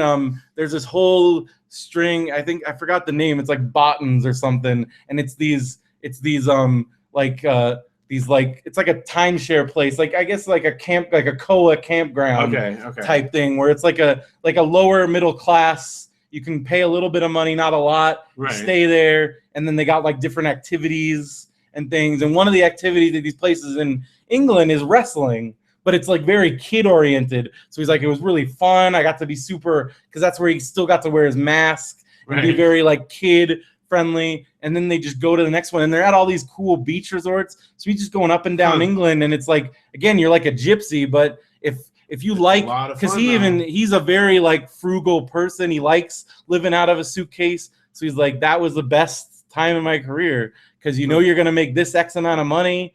You're not spending a lot of money because you're down to a science, and you're just traveling the road with your buddies. Yeah. And that's still what's the drummer from the choir? What's his name? Steve Hindelug. That was my favorite quote from that night. Well, maybe, I don't know. Actually, you think Derry said it. Was when you're on the road, you're 25 again forever. You're 20. That was. I think it's like when you're on the road, you're 25 forever, and it's true. Or even just going to shows. I mean, that's how I feel. Again, like that's why we got in the mosh pit in NXT, because it is like you're forever whatever age you were, like you're locked in. And yeah, I really love that quote. And that hearing Daniel Bryan talk about like his time, like it kind of, he's like, if I could go back to anything, and we all have those points in our life where it was perfect. Like you weren't worried about too much and you're just having a good time, but you're doing your thing. Yeah, it's a very unique time in life, which, I mean, obviously I enjoy where I'm at now, but that was... For me, I think it was like that year at Disneyland. Like, for what it was a good little... Yeah. Like, we had fun, and you never could complain too much about your work. Yeah. I mean, the pay was nothing. But at the time, we were fine. I was fine. I mean, looking back now, I'm like, how did I live? But I did. I figured it. I mean, at one point, I was living in a house with 6 other dudes. But also you were at Disneyland where you were playing anyway. Yeah. So, you know. And so that, but when you're doing it for the love of whatever it is you're doing and purely for that, there is nothing else. Somebody posted this great quote on the internet. And I can't attribute it to the correct person because I can't remember who posted it, but it was just a great quote. And it said, oh no, I think it might have even been like an Onion article, if I remember correctly. But the headline was, find what it is that you love to do and then do it for the rest of your life on nights and weekends. Yeah. I think that kind of sums up our philosophy. Pretty much. All right, what else do you read? But I mean, I miss the days when I was like 24 and I could live off of $20 on groceries. And again, it was a very unique time in life. And living and sleeping in a twin bed that I stole from a college dorm. Yeah. And, don't need much else. I don't miss the cockroaches that lived around at the time either. Well, me either. Trade-offs, we both have our cockroach stories. Gosh. Oh, yeah. We both witnessed each other's cockroach stories. Yes. So, there's trade-offs there. I just remember Phil turning on my bathroom and yelling audibly. They just scattered, The ones in my house are more belligerent. They just stand there in the food. Jeff always does a great impression because it's like looking like, what? What are you going to do? This is my pizza now, So, yeah. Well, I remember that apartment in Anaheim. We had like a horrible ant problem. Yeah. No matter what we did. Like, that's what you get when you're paying like $1,100 for a 3-bedroom apartment with 6 people all living there. 8 people, and yeah. Well, and then we had more than that in our place that we only paid $1,000 for. Nobody ever washed dishes. Ugh. So Summerfest was great. Oh wait, Book Corner. That's where it was. Book Corner, yeah. So I read that, and then I also when I went by the Paper Cuts booth at Comic-Con, I noticed they have some of the WWE comics written by Mick Foley. Right. And I got the trade paperback of one because Brian Apodaca had given me a gift of one of the issues in this Legends storyline. Right. But imagine it's Secret Wars, but with WWE superstars. So cool. So any WWE superstar from any era is like all together. And they're all together, and then they're trying to figure out why they're there. And the ending, I did not see it coming because at first I'm like, oh, it's going to be Vince McMahon as the puppet master around. And nope, it was not. It was not what I expected. It was kind of amazing. So I couldn't really give it 4 stars because of the other things I had on 4 stars. So I had to give it 3 on Goodreads. I wish Goodreads had fractions of stars because I would give it like 3.5, maybe even 3.75 stars. But full stars. So it's Superstars Legends, which is the 3rd WWE Superstars trade paperback. And now I want to read the other ones because they was entertaining. So yeah, and then currently I'm still reading the Voices of Wrestling New Japan 2014 year in review because holy crap, they go super in depth. So I made it through all the overview for each superstar. Now they're going through every card for the whole year with match ratings and synopsis.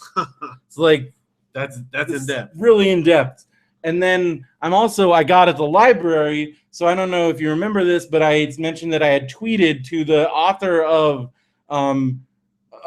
Love Goes to Buildings on Fire, right. Will Hermes. I had tweeted, what other books about music do you recommend? So we recommended this one. It's called The Rest is Noise, Listening to the 20th Century. And this is actually about classical music in the 20th century. Oh, that's cool. And hearing the crazy stories behind even just classical composers. Speaking of Fantasia.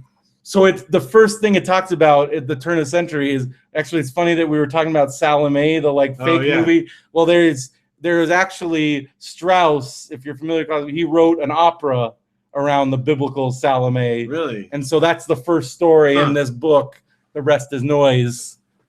And because these are still like what are considered, we're still in the beginning of, so these are like great composers that we're still talking about people like that in this book. Right. This is kind of cool hearing like them, but told from like the music, like a book, like a music book, like a rock story. But these are classical composers. That's cool. At the time, these were the rock stars of their time, and a lot of them were like, you just have to watch Amadeus, and even if a fourth of that is real, like these guys were rocks because they were the weird artists. So they were always getting, and it talks about they're always getting into trouble. They're always offending people, even with something now that we look about because for a lot of people, all classical music is just like whatever. Right. But no, like together. At the time, like a lot of this was highly controversial and highly like them speaking out, because a lot of it now you listen to on the radio, you don't know that a lot of these are part of operas and symphonies and things that at the time, like some of this stuff was really, so for instance, Salome, like Strauss took it a couple steps farther, where like she's doing things with that severed head. Really? Yeah. Ugh. So there you go. So like and this is again music. In like 19 at the turn of the century, like this stuff is happening, and like and so yeah, it's pretty cool. So it's called The Rest Is Noise. I really like it.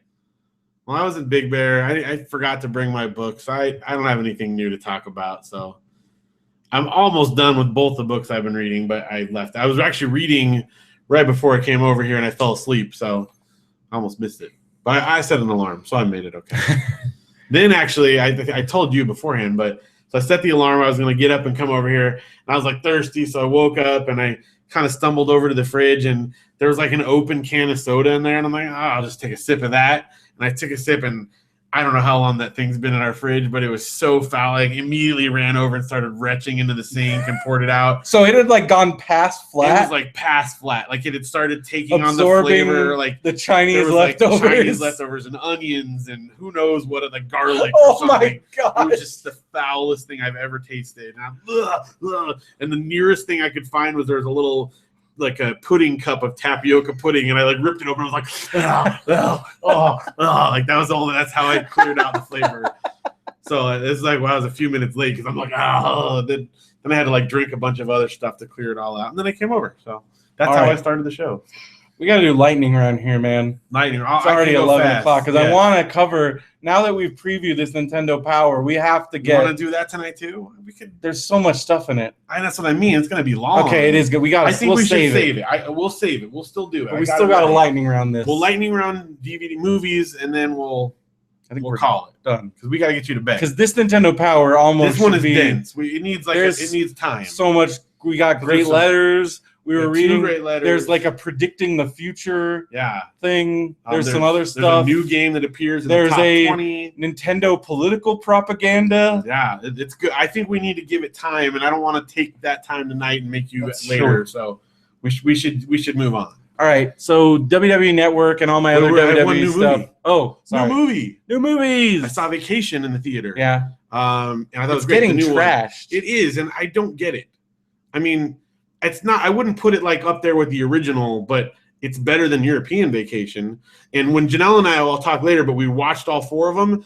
I kind of rated it right between. I would go Christmas, original. All those ones do jostle back and forth, but those are the top. Then I would put the new one, then Vegas, then European. That's kind of where it lines up for me. So it's not like the greatest of all, but it was fun. It's dirty. And I've seen a lot of people, I wish that I missed the purity of the original. But what purity of the original? To the original, it is foul. That's crazy. Like it's dirty. It's like the original. I mean, there's straight up naked people and all kinds of cursing. The European also. Yeah. Like, now, and maybe they just start thinking about Christmas. Well, right, because even Christmas was PG-13, and then Vegas was PG. Yeah, so it kind of maybe that's what they're thinking. Maybe, but I'm telling you, if you look at the original, Vacation is a hard R. Right, and this is like I mean, maybe this one is a little more crass, but it's definitely in line with other R-rated movies you'd see now. Yeah, it's not any crazier than anything. If you've watched Neighbors or anything like that, there's nothing here that's going to shock you. So that's silly. So that argument is silly. If they didn't think it was funny, that's subjective. Yeah. the argument of it's dirty and vacation most of the people is just it's not funny. Yeah, but I have seen that written a number of times. But people that say if you say then you need to go back. Here's the funny part though, because I watched Christmas in the theater, and I remember like thinking that about Vacation, but I had only watched it on like Comedy Central or TV. So if you watch the edited version, of course. But maybe that's why they don't realize that they haven't actually watched. Because I ran on like Rotten Tomatoes and read a bunch of reviews that said that, and so afterwards, Janelle and I watched the whole like the 4 original movies just to see, and we're like, oh yeah, look at this. Here's boobs. Here's cussing. Here's this. Here's that. Like just to must prove be people growing up on the comedy. Gotta be on Comedy Central, on Vegas and Christmas. But even Christmas Vacation, like it pushes the PG-13 limits if you watch it, like, so I mean, there's a lot of stuff. Yeah, there's F-bombs and side boob and all kinds of stuff, like they just squeaked in with the PG-13. So I think people might have like these history glasses that they're forgetting. Well, it's the one that people always don't realize is like, to my mind, the filthiest comedy of the 80s. You know what I know exactly. The Police Anatomy. Well, I was going to say Revenge of the Nerds. Oh, well, that too. All of those movies, which again, I watched those on TV. So then in college, because when I remember when I tried to tell somebody Revenge of the Nerds has full frontal nudity, they're like, "What are you talking about?" I'm like, "You only watched it on TV, didn't you?" I'm like, "That movie is filthy, capital F." Well, I went through this whole thing in college with Matt, where I'd be like, "Oh, also, Vacation." In later years, we've all determined like that was rape. Oh, there's there's some non-consensual sex going on. There's some definite lines that were crossed there. The 80s were an interesting time. But anyway, all that is to say, I thought Vacation was really good. And I think there's a segment of people are saying that. There's a segment of people who are like, rewrite or a blah, blah, blah. I can't. And they just automatically write it off because of that, which I guess I get. But to me, I would judge the movie on its own merit. Don't worry about it touching or ruining your original. Oh, this is my classic. Like, it's the new thing. People need to get over that period. I'm so sick of people complaining about remakes and reboots, like, and the fact that it's ruining. Like, no, it's not. Get over it. I still have the DVDs here. I can went back and watch them. It's fine. We just need that. That argument needs to just leave the. But I know it never will. But no. I'm so tired of people complaining about that. Like, stop it, you're ruining. I'm like, nope. It doesn't ruin anything. The only legitimate claim we have to that is Star Wars. Right, because it's literally that is the only legitimate claim. But yeah, for this, I say judge it on its own merits. If you go into it thinking it's going to be a fun movie, I think it's a fun movie. So there you go. All right. WWE Network, watching a lot of stuff. I was watching a lot of Piper stuff just because.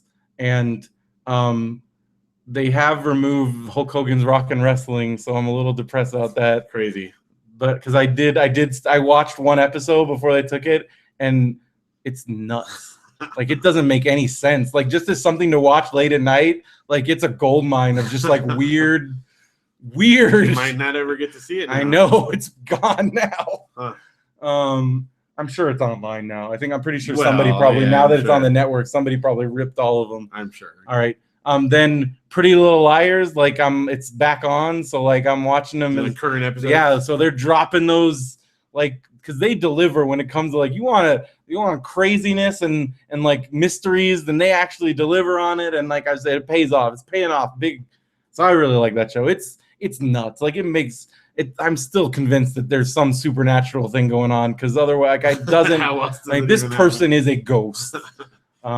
Anyways, New Japan World. I'm already behind again on G1 Climax because there's Saturday and Sunday shows, and now there's that's what you're watching. And I was watching. I was trying to catch up when he came over. So I almost didn't hear the doorbell because like the announcers get some. I mean, you heard them. They're like, well, I can hear it. I'm like, is he hearing me in here? Like, at first I thought you were like yelling at someone when I came. I'm like, is he fighting? Oh no, he's watching something on TV.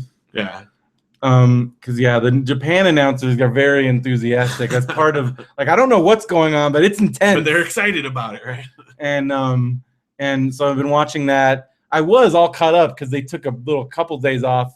My favorite wrestler, Shinsuke Nakamura, it was questionable because he was out of the tournament for a match, and I was worried. And you could tell. I think the only reason now that they brought him, the only way that I think they waited for him is if he's going to win the whole thing. Because I think they were like, oh crap, and because I don't know. And so, but he's back. Okay. I'm hoping because he had an elbow injury, but he looks like he's okay. So he toughed it out because like during these U1 Climax matches, they're really, because they're delivering. Like this is your chance to really. So they are just beating. And in Japan, they work very stiff. Like they're actually like punching the crap out of each other. So like a lot of these guys are working injured, and it's just brutal. So again, it's amazing to watch. There's already been multiple match of the year candidates coming out of this tournament. It's insane. New Japan World, if you want to know what I'm talking about, it is $9.99 yen, but it only comes out to like $8 US. No, it's not bad. So it's cheaper than WWE Network. And you can watch cool old matches with like Andre the Giant in Japan and He Who Shall Not Be Named now, I guess. But he's still on. He's still on. Japan doesn't care. Yeah, let's keep it all up. Japan they have like Chris Benoit matches. They don't even try to hide him. Whereas WWE, they're there, but you can't search for him. Right. Whereas New Japan World, if you know his Japanese wrestling name, it's there.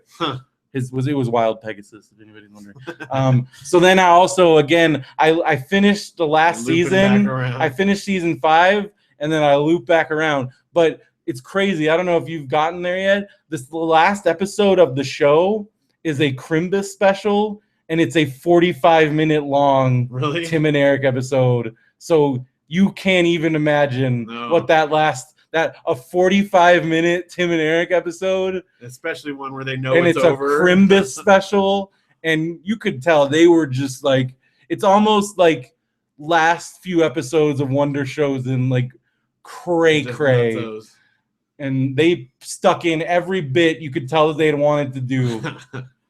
It's pretty amazing. And then I loop back around to season 1. I'm already almost on season 2, and I gotta dig in. I gotta find out where to get like bedtime stories and some of the other stuff. Yeah. Now there's Decker, which that's Tim Heidecker's new. It's called Decker. Oh my gosh, that's amazing. Decker. So like, yeah, I don't think they'll stop doing things. No. And it will always be. I don't think they're ever gonna do like the closest thing that they've ever done to straight things is like Heidecker in Bridesmaids. Because he doesn't talk. Right. But even in things where he does talk, like which other? Oh, it was the very long engagement. Yeah. Even him in there he was weird. Yeah, because even when he's playing a straight character, you just like because he was like one of the chefs. Is he really? He's like I feel like I think that's part of his thing is even when he's like just a bit part in a movie, he's still like he's still him. Well, because even in Bridesmaids, he is doing his weird mugging. Yeah, totally. Oh my gosh. Oh. All right. Well, I don't want to spoil things, but okay. Have you watched the comedy? I still haven't watched that. No. I have to like gear up. I have to be in the right frame of mind. I have a feeling. I've told you at the very beginning, you're like, it's just balls. Just to start the movie. I had to prepare for this, Because again, it's Tim with no leash. Yeah. And these dudes with no leash, I mean... With a leash, it's some of the most insane stuff. Because $1 billion movie, I feel, was no leash, and that was just... Trim, etc. Trim. Yeah. That's for a very limited audience. So you take the show that I feel like... And then even, like, because we watched some of their Funny or Die HBO stuff, and, like, that's like a whole next level... Yeah. Like, oh my gosh. The sitcom one that we watched. Oh my gosh. They're insane. I love it. And I always go back and forth on David Lieberhart. I'm like, does he know? It feels like sometimes he does and other times it doesn't. I don't know. Because I feel like Qual knows exactly what's going on. Yeah. Although we met him. And he's an odd fellow. But still, I think he well, like I just watched the episode of Tim and Eric where it's the Richard Dunn, like Save Richard Dunn episode. Oh, that is... I'm so glad you finally got to watch that. I love it. Like because Casey and his brother come in with that whole big marching band and everything. It's like half of it's like live in front of a real audience. Yeah. But on that one, I felt like David Lieberhart's like he's in on it. Like because it's that live stuff. It feels like. And then the person I think that was most in on it was Richard Dunn. Yeah. Oh, totally. Because he gets carried out there. But then everything because like Richard Dunn's trademark is like mispronouncing everything, and then they'll just put it right up and I'm like the one where it's like have you seen the tennis episode where they're playing tennis and he's like Tim and like I think they just let Richard Dunn make up the words for the scores. You know, tennis has the weird scoring. Oh yeah. So he's like, I haven't seen this Tim Haggis, Eric Dingus. Like it's like dumb like score. Yeah, his like you can't reproduce it. It's like his style. Rest in peace, Richard Dunn. Man. Well, also I noticed that they did a Richard Dunn memorial show in season 1. Yeah. And then he actually he's died towards the end of the series. I think he actually died after the show was over, but he was definitely in on the joke. At least it certainly felt when like the bones. What was it? Oh yeah, give us your bones. Give us your bones. Don't eat your bones. But then that's still my favorite, Casey and his brother, when they come in with like the marching band, and also, dude, you haven't gotten to the Josh Groban does Casey. No, that's the haven't. Best. That's where I turned. Because there was a period where Groban started doing ridiculous stuff. He was on Glee, he was on a bunch of things, making fun of himself. And then like, once you see it, you're like, because at first I'm like, oh, that's a doofus my mom listens to. Maybe there's more to it. I think there is, because when you see him doing those Casey and his brother covers, like full on like just like Josh Groban style, it's the funniest thing. Oh, what are we doing? All right. I will rapid fire this. Okay. Because you have to go to bed. But we've finished Gordon McGibbon's Life on Normal Street. You have to watch it. I know. Janelle and I were sobbing in the last episode. It's like beautiful. It was amazing. Like, I'll watch it if you watch Erie, Indiana. Deal. It's really good. That one's on Amazon Prime. Even if you don't have kids, like I guess it's kind of targeted, but like think of like Pete and Pete. Like you can enjoy that. You don't have to be a kid to enjoy it. I enjoy it all the time. Appreciate it so much more.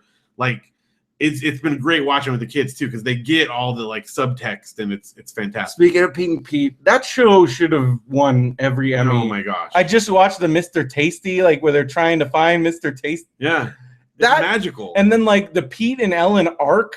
Yeah, like the Day of the Dot episode, like where she like oh my god, it's like it's magical. I can't believe I think it's I'm gonna put it there with Freaks and Geeks, like perfect show. Oh yeah, easily. And just watching it like grow from the shorts, and then the celebrity cameos are nuts. Oh, nutsos! Did you know that in Vegas Vacation, the guy that sells him the fake ID is already strongest man in the world? Yes. Okay. I was like, I know that guy, and I looked it up. Anyway, okay, so rapid fire. We also have carried on a little bit of our sketch comedy marathon. So we watch a Tim and Eric and Amy Schumer and a Kroll show. So we've been doing a couple of those. Janelle's like hooked on Kroll show. I think that's her favorite of the bunch. Did she watch the Key and Peele teacher sketch? Yes. Just because I knew she was gonna love that. It's like if they treat teachers like athletes. Yeah. Oh, that last bit where the ladies like the teachers in the car commercial, she like bites the apple. It looks ridiculous, but you're like, how is that any more ridiculous than an athlete selling a car? Also, Jordan Peele he has a quick part in the new Wet Hot. Oh yeah, in the show, and it's great. I always go back and forth on which one's the funniest. So, again, this new Vacation has so many great guest stars. I don't want to spoil who all's in it, but I did hear that he's in it because you saw the trailer. The Freaks and Geeks reunion got cut. Yeah. Which would have been where it would have been. We'll see it on the DVD. We'll see it on DVD, but it was Martin Starr. Right. John Francis Daly didn't make it, but it was Martin Starr, Sam Levine, and that I think I would have, because I still to this day sometimes when I'm feeling sad, I have a few things. One of the things that cheers me up is that scene in Veronica Mars when it's freaking Dave Gruber Allen and Haverchuck. Yeah. Because I'm like, even though that is during a very tense, horrific part, I feel like they put that in there intentionally for those of us. Yep. And it makes me feel good. Yep. Well, I think you would enjoy Vacation. Like, there's so many great moments. Anyway, I'm gonna go back. I'll go leave that one. We watched Time Bandits, like I mentioned. Great Terry Gilliam movie. We rented this movie called The Rewrite. What the heck is that? I came across it like looking at Redbox. I got a bunch of free Red boxes, and it stars Hugh Grant and Marissa Tomei. It was probably straight to DVD. Like, this came out this year. Okay. Or maybe it's 2014, but like it's so this is current Hugh Grant and Marissa Tomei. Current Hugh Grant, who is now going to be Aunt May. Yeah, still crazy. Nuts. But it was actually really good. What drew me to it is he's a screenwriter and he had like some successful stuff, but then like no one wants to hire him anymore. A couple of those movies are flops, so it goes into teaching. And it's like an inspirational teacher story, but it's also about screenwriting. He does pitches and stuff, and the kids are like writing scripts. So it was actually like really, really cool. I mean, there was a little bit of romantic comedy in there, but it was more about teaching and screenwriting. And I mean, for a Redbox, like it was definitely worth a watch for me. So I enjoyed it. When we were up in Big Bear, my dad's been bugging me forever to watch Megamind, which I'd never seen. And it was actually pretty good animation movie. We also Redbox Black or White, which is that Kevin Costner one where his like granddaughter. Oh yeah. Like and his wife dies, and so there's his family and her other grandparents are black, and so it's this whole thing like it was actually really well done. And the only thing is that the soundtrack is really weird, and at times like even like these emotional scenes because it's about adoption and court cases.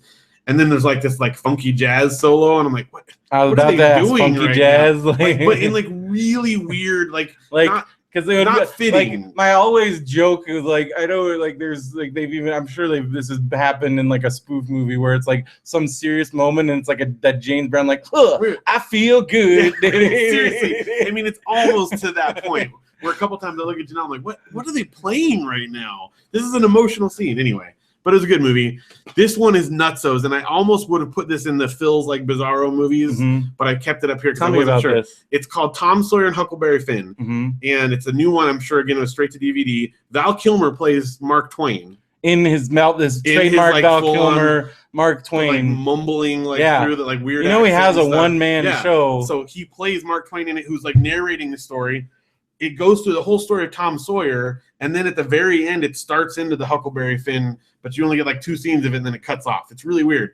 Also, everyone's accents are bizarre in it, and like a couple, they're trying to do Southern accents, but they all kind of sound German. And then like it's not in Hannibal, Missouri; it's in like somewhere in Illinois, and like all the scenes, like think of classic like Tom Sawyer scenes, like he does the painting of the fence, and that's funny. He like tricks everyone into helping him. Right? I still got to take you to Hannibal, Missouri. But they played it like a serious drama, and he's like pondering life. And every scene, the other famous is when they think they're dead, and so they sneak in to watch their own funeral, and they like fall through the roof or whatever, and then, oh my gosh, they're alive. And this one, they find out they're doing the funeral, and they walk in the back, and everyone's like, oh, they're here, and like it's this big emotional thing. And I'm like, it's like so it wasn't even faithful to the source material. Not even remotely. Plus, it was like super violent. It was PG-13 for violence alone because they kept like lingering.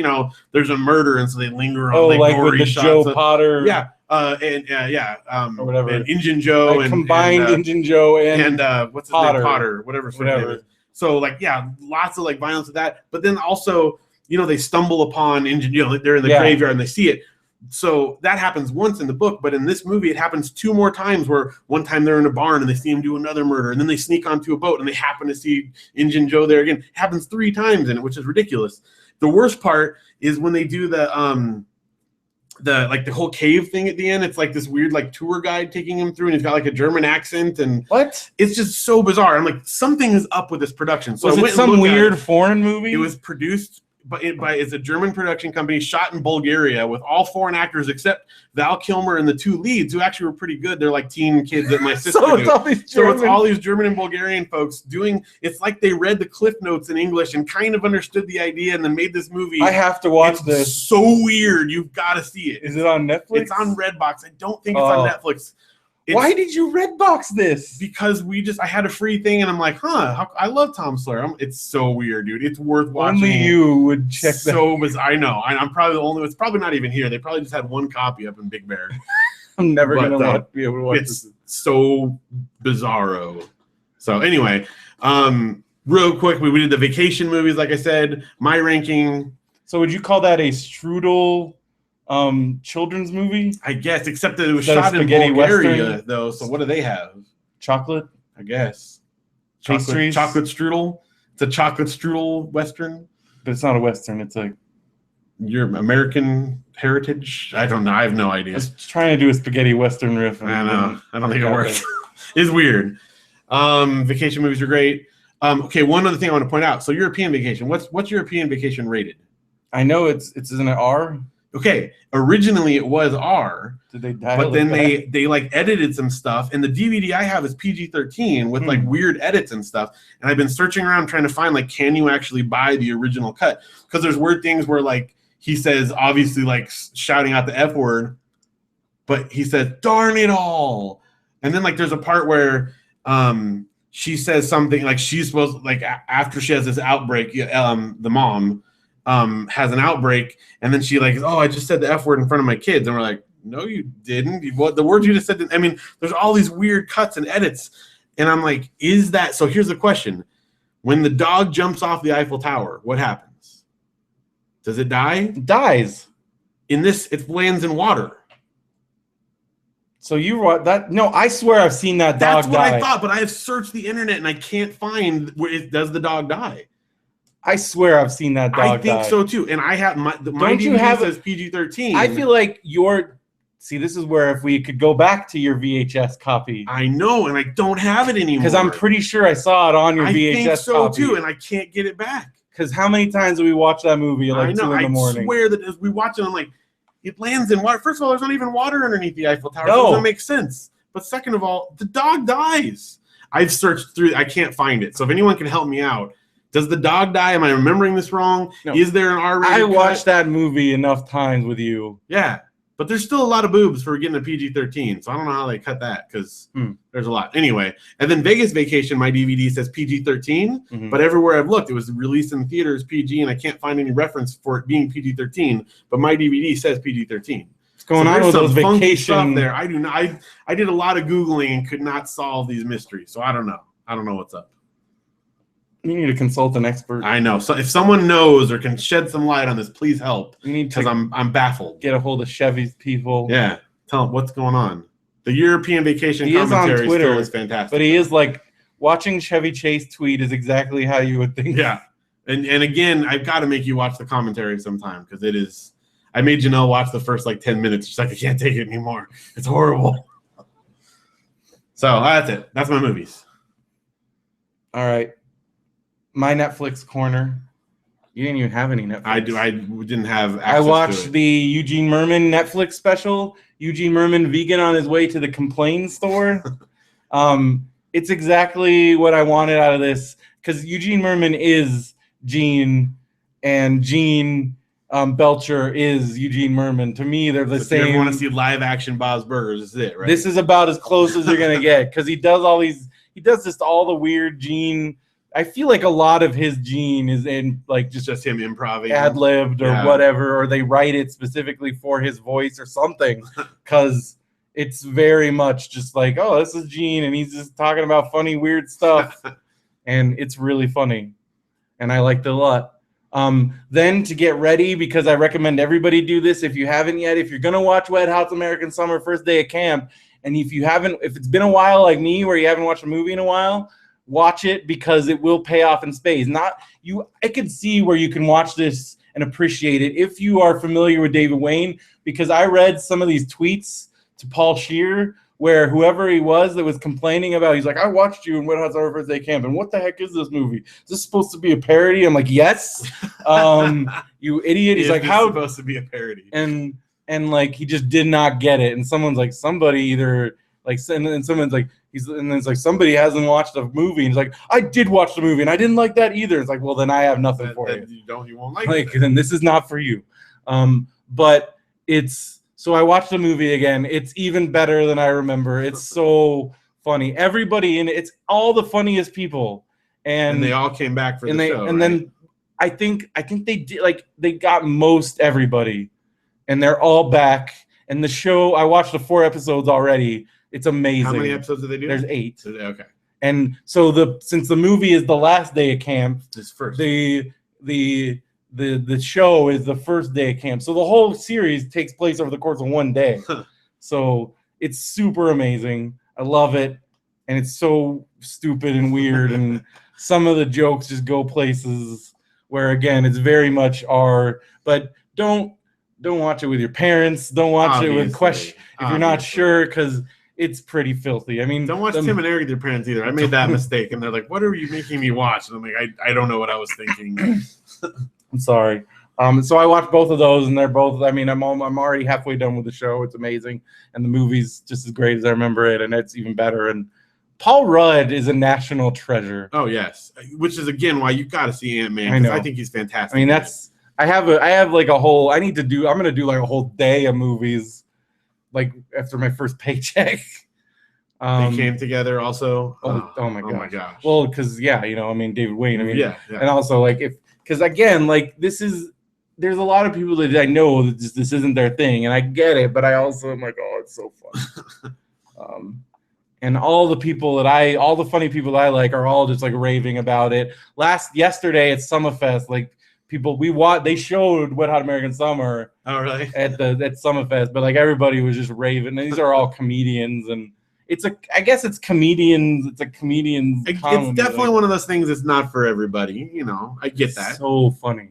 And like Amy Poehler and Bradley Cooper. And again, like Bradley Cooper is legitimate, just like huge level. He didn't have to do and that. He came back and he's still hilarious.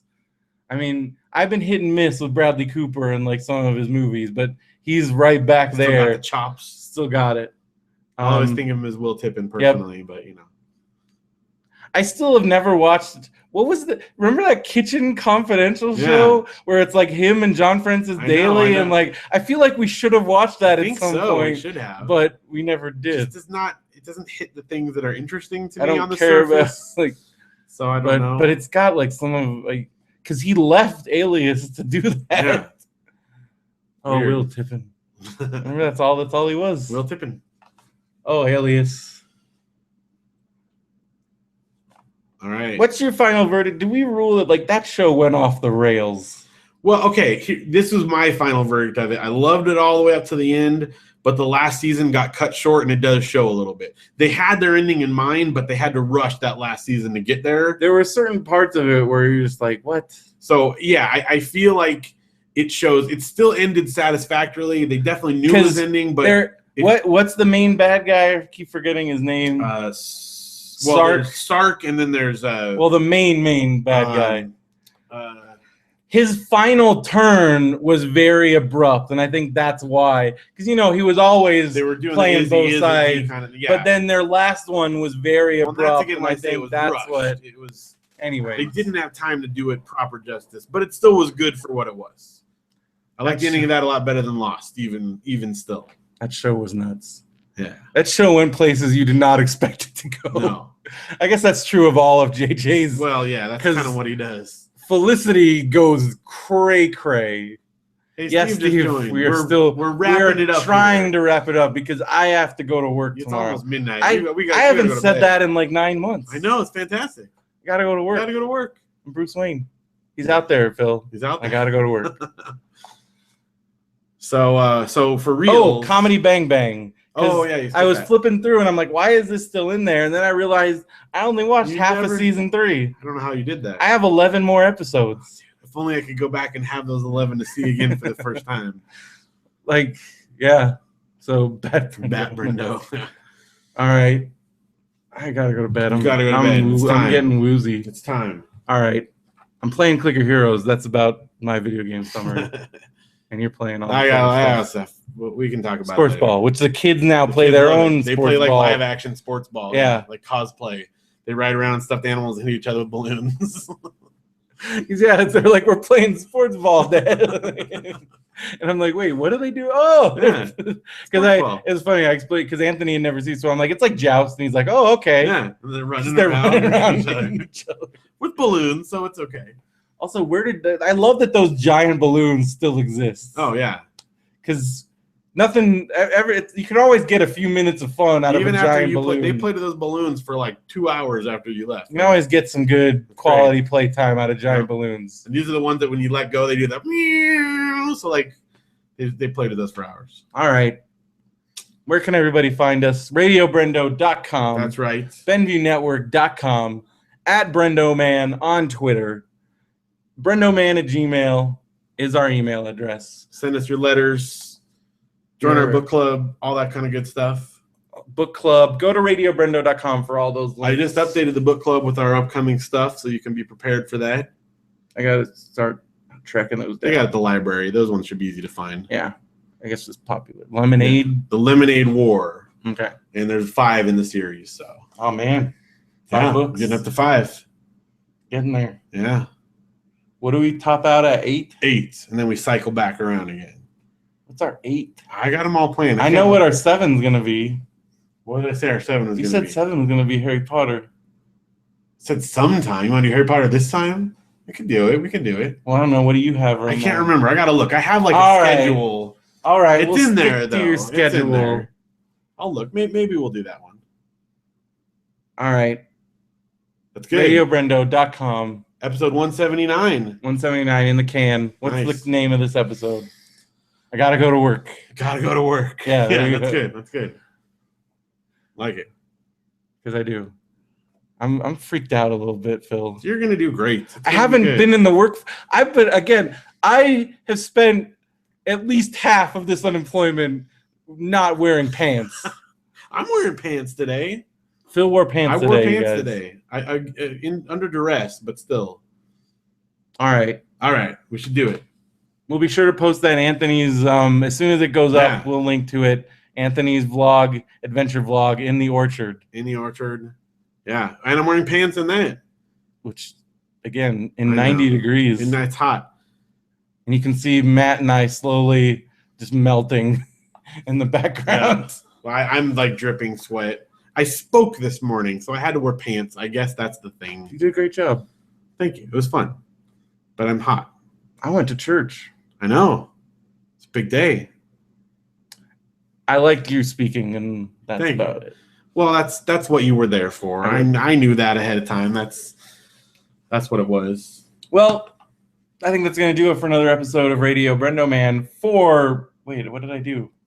Oh, no, we can get you to bed. You don't even remember the ending of the show. For Radio BrendoMan. I just said I messed up. Crap. Well, for Radio BrendoMan, I'm Brendan Creasy. And I'm Phil Vecchio. Have a good one, everybody. Time for bed. You're like, and that's for the... Oh, fly. He's right there. Did I get him? I think I might have gotten him. You might have grazed him. Well, no, is that him right there? No. It's like a little sticker or a little seed or something. No, but I feel like I hit him, though. Phil's trying to catch a fly now on YouTube. He's been bugging us on the whole entire show, like circling around us. I left the door open too long when Anthony was coming in because it was so hot in here when we opened the door. Oh, yeah. When we got back because the whole afternoon had happened without air conditioning at all. Yeah. Oh, there he goes. Oh, maybe I slowed him down though. Where'd he go? All right, everybody. Thank you, Steve. Thanks for joining us for the brief time. We appreciate it. I hope you have a good night. And we'll see you next time, everybody, on YouTube. Thank you. Have a good one. Phil's going to hopefully kill this fly so I can sleep in peace. Otherwise, it's going to be on your mustache.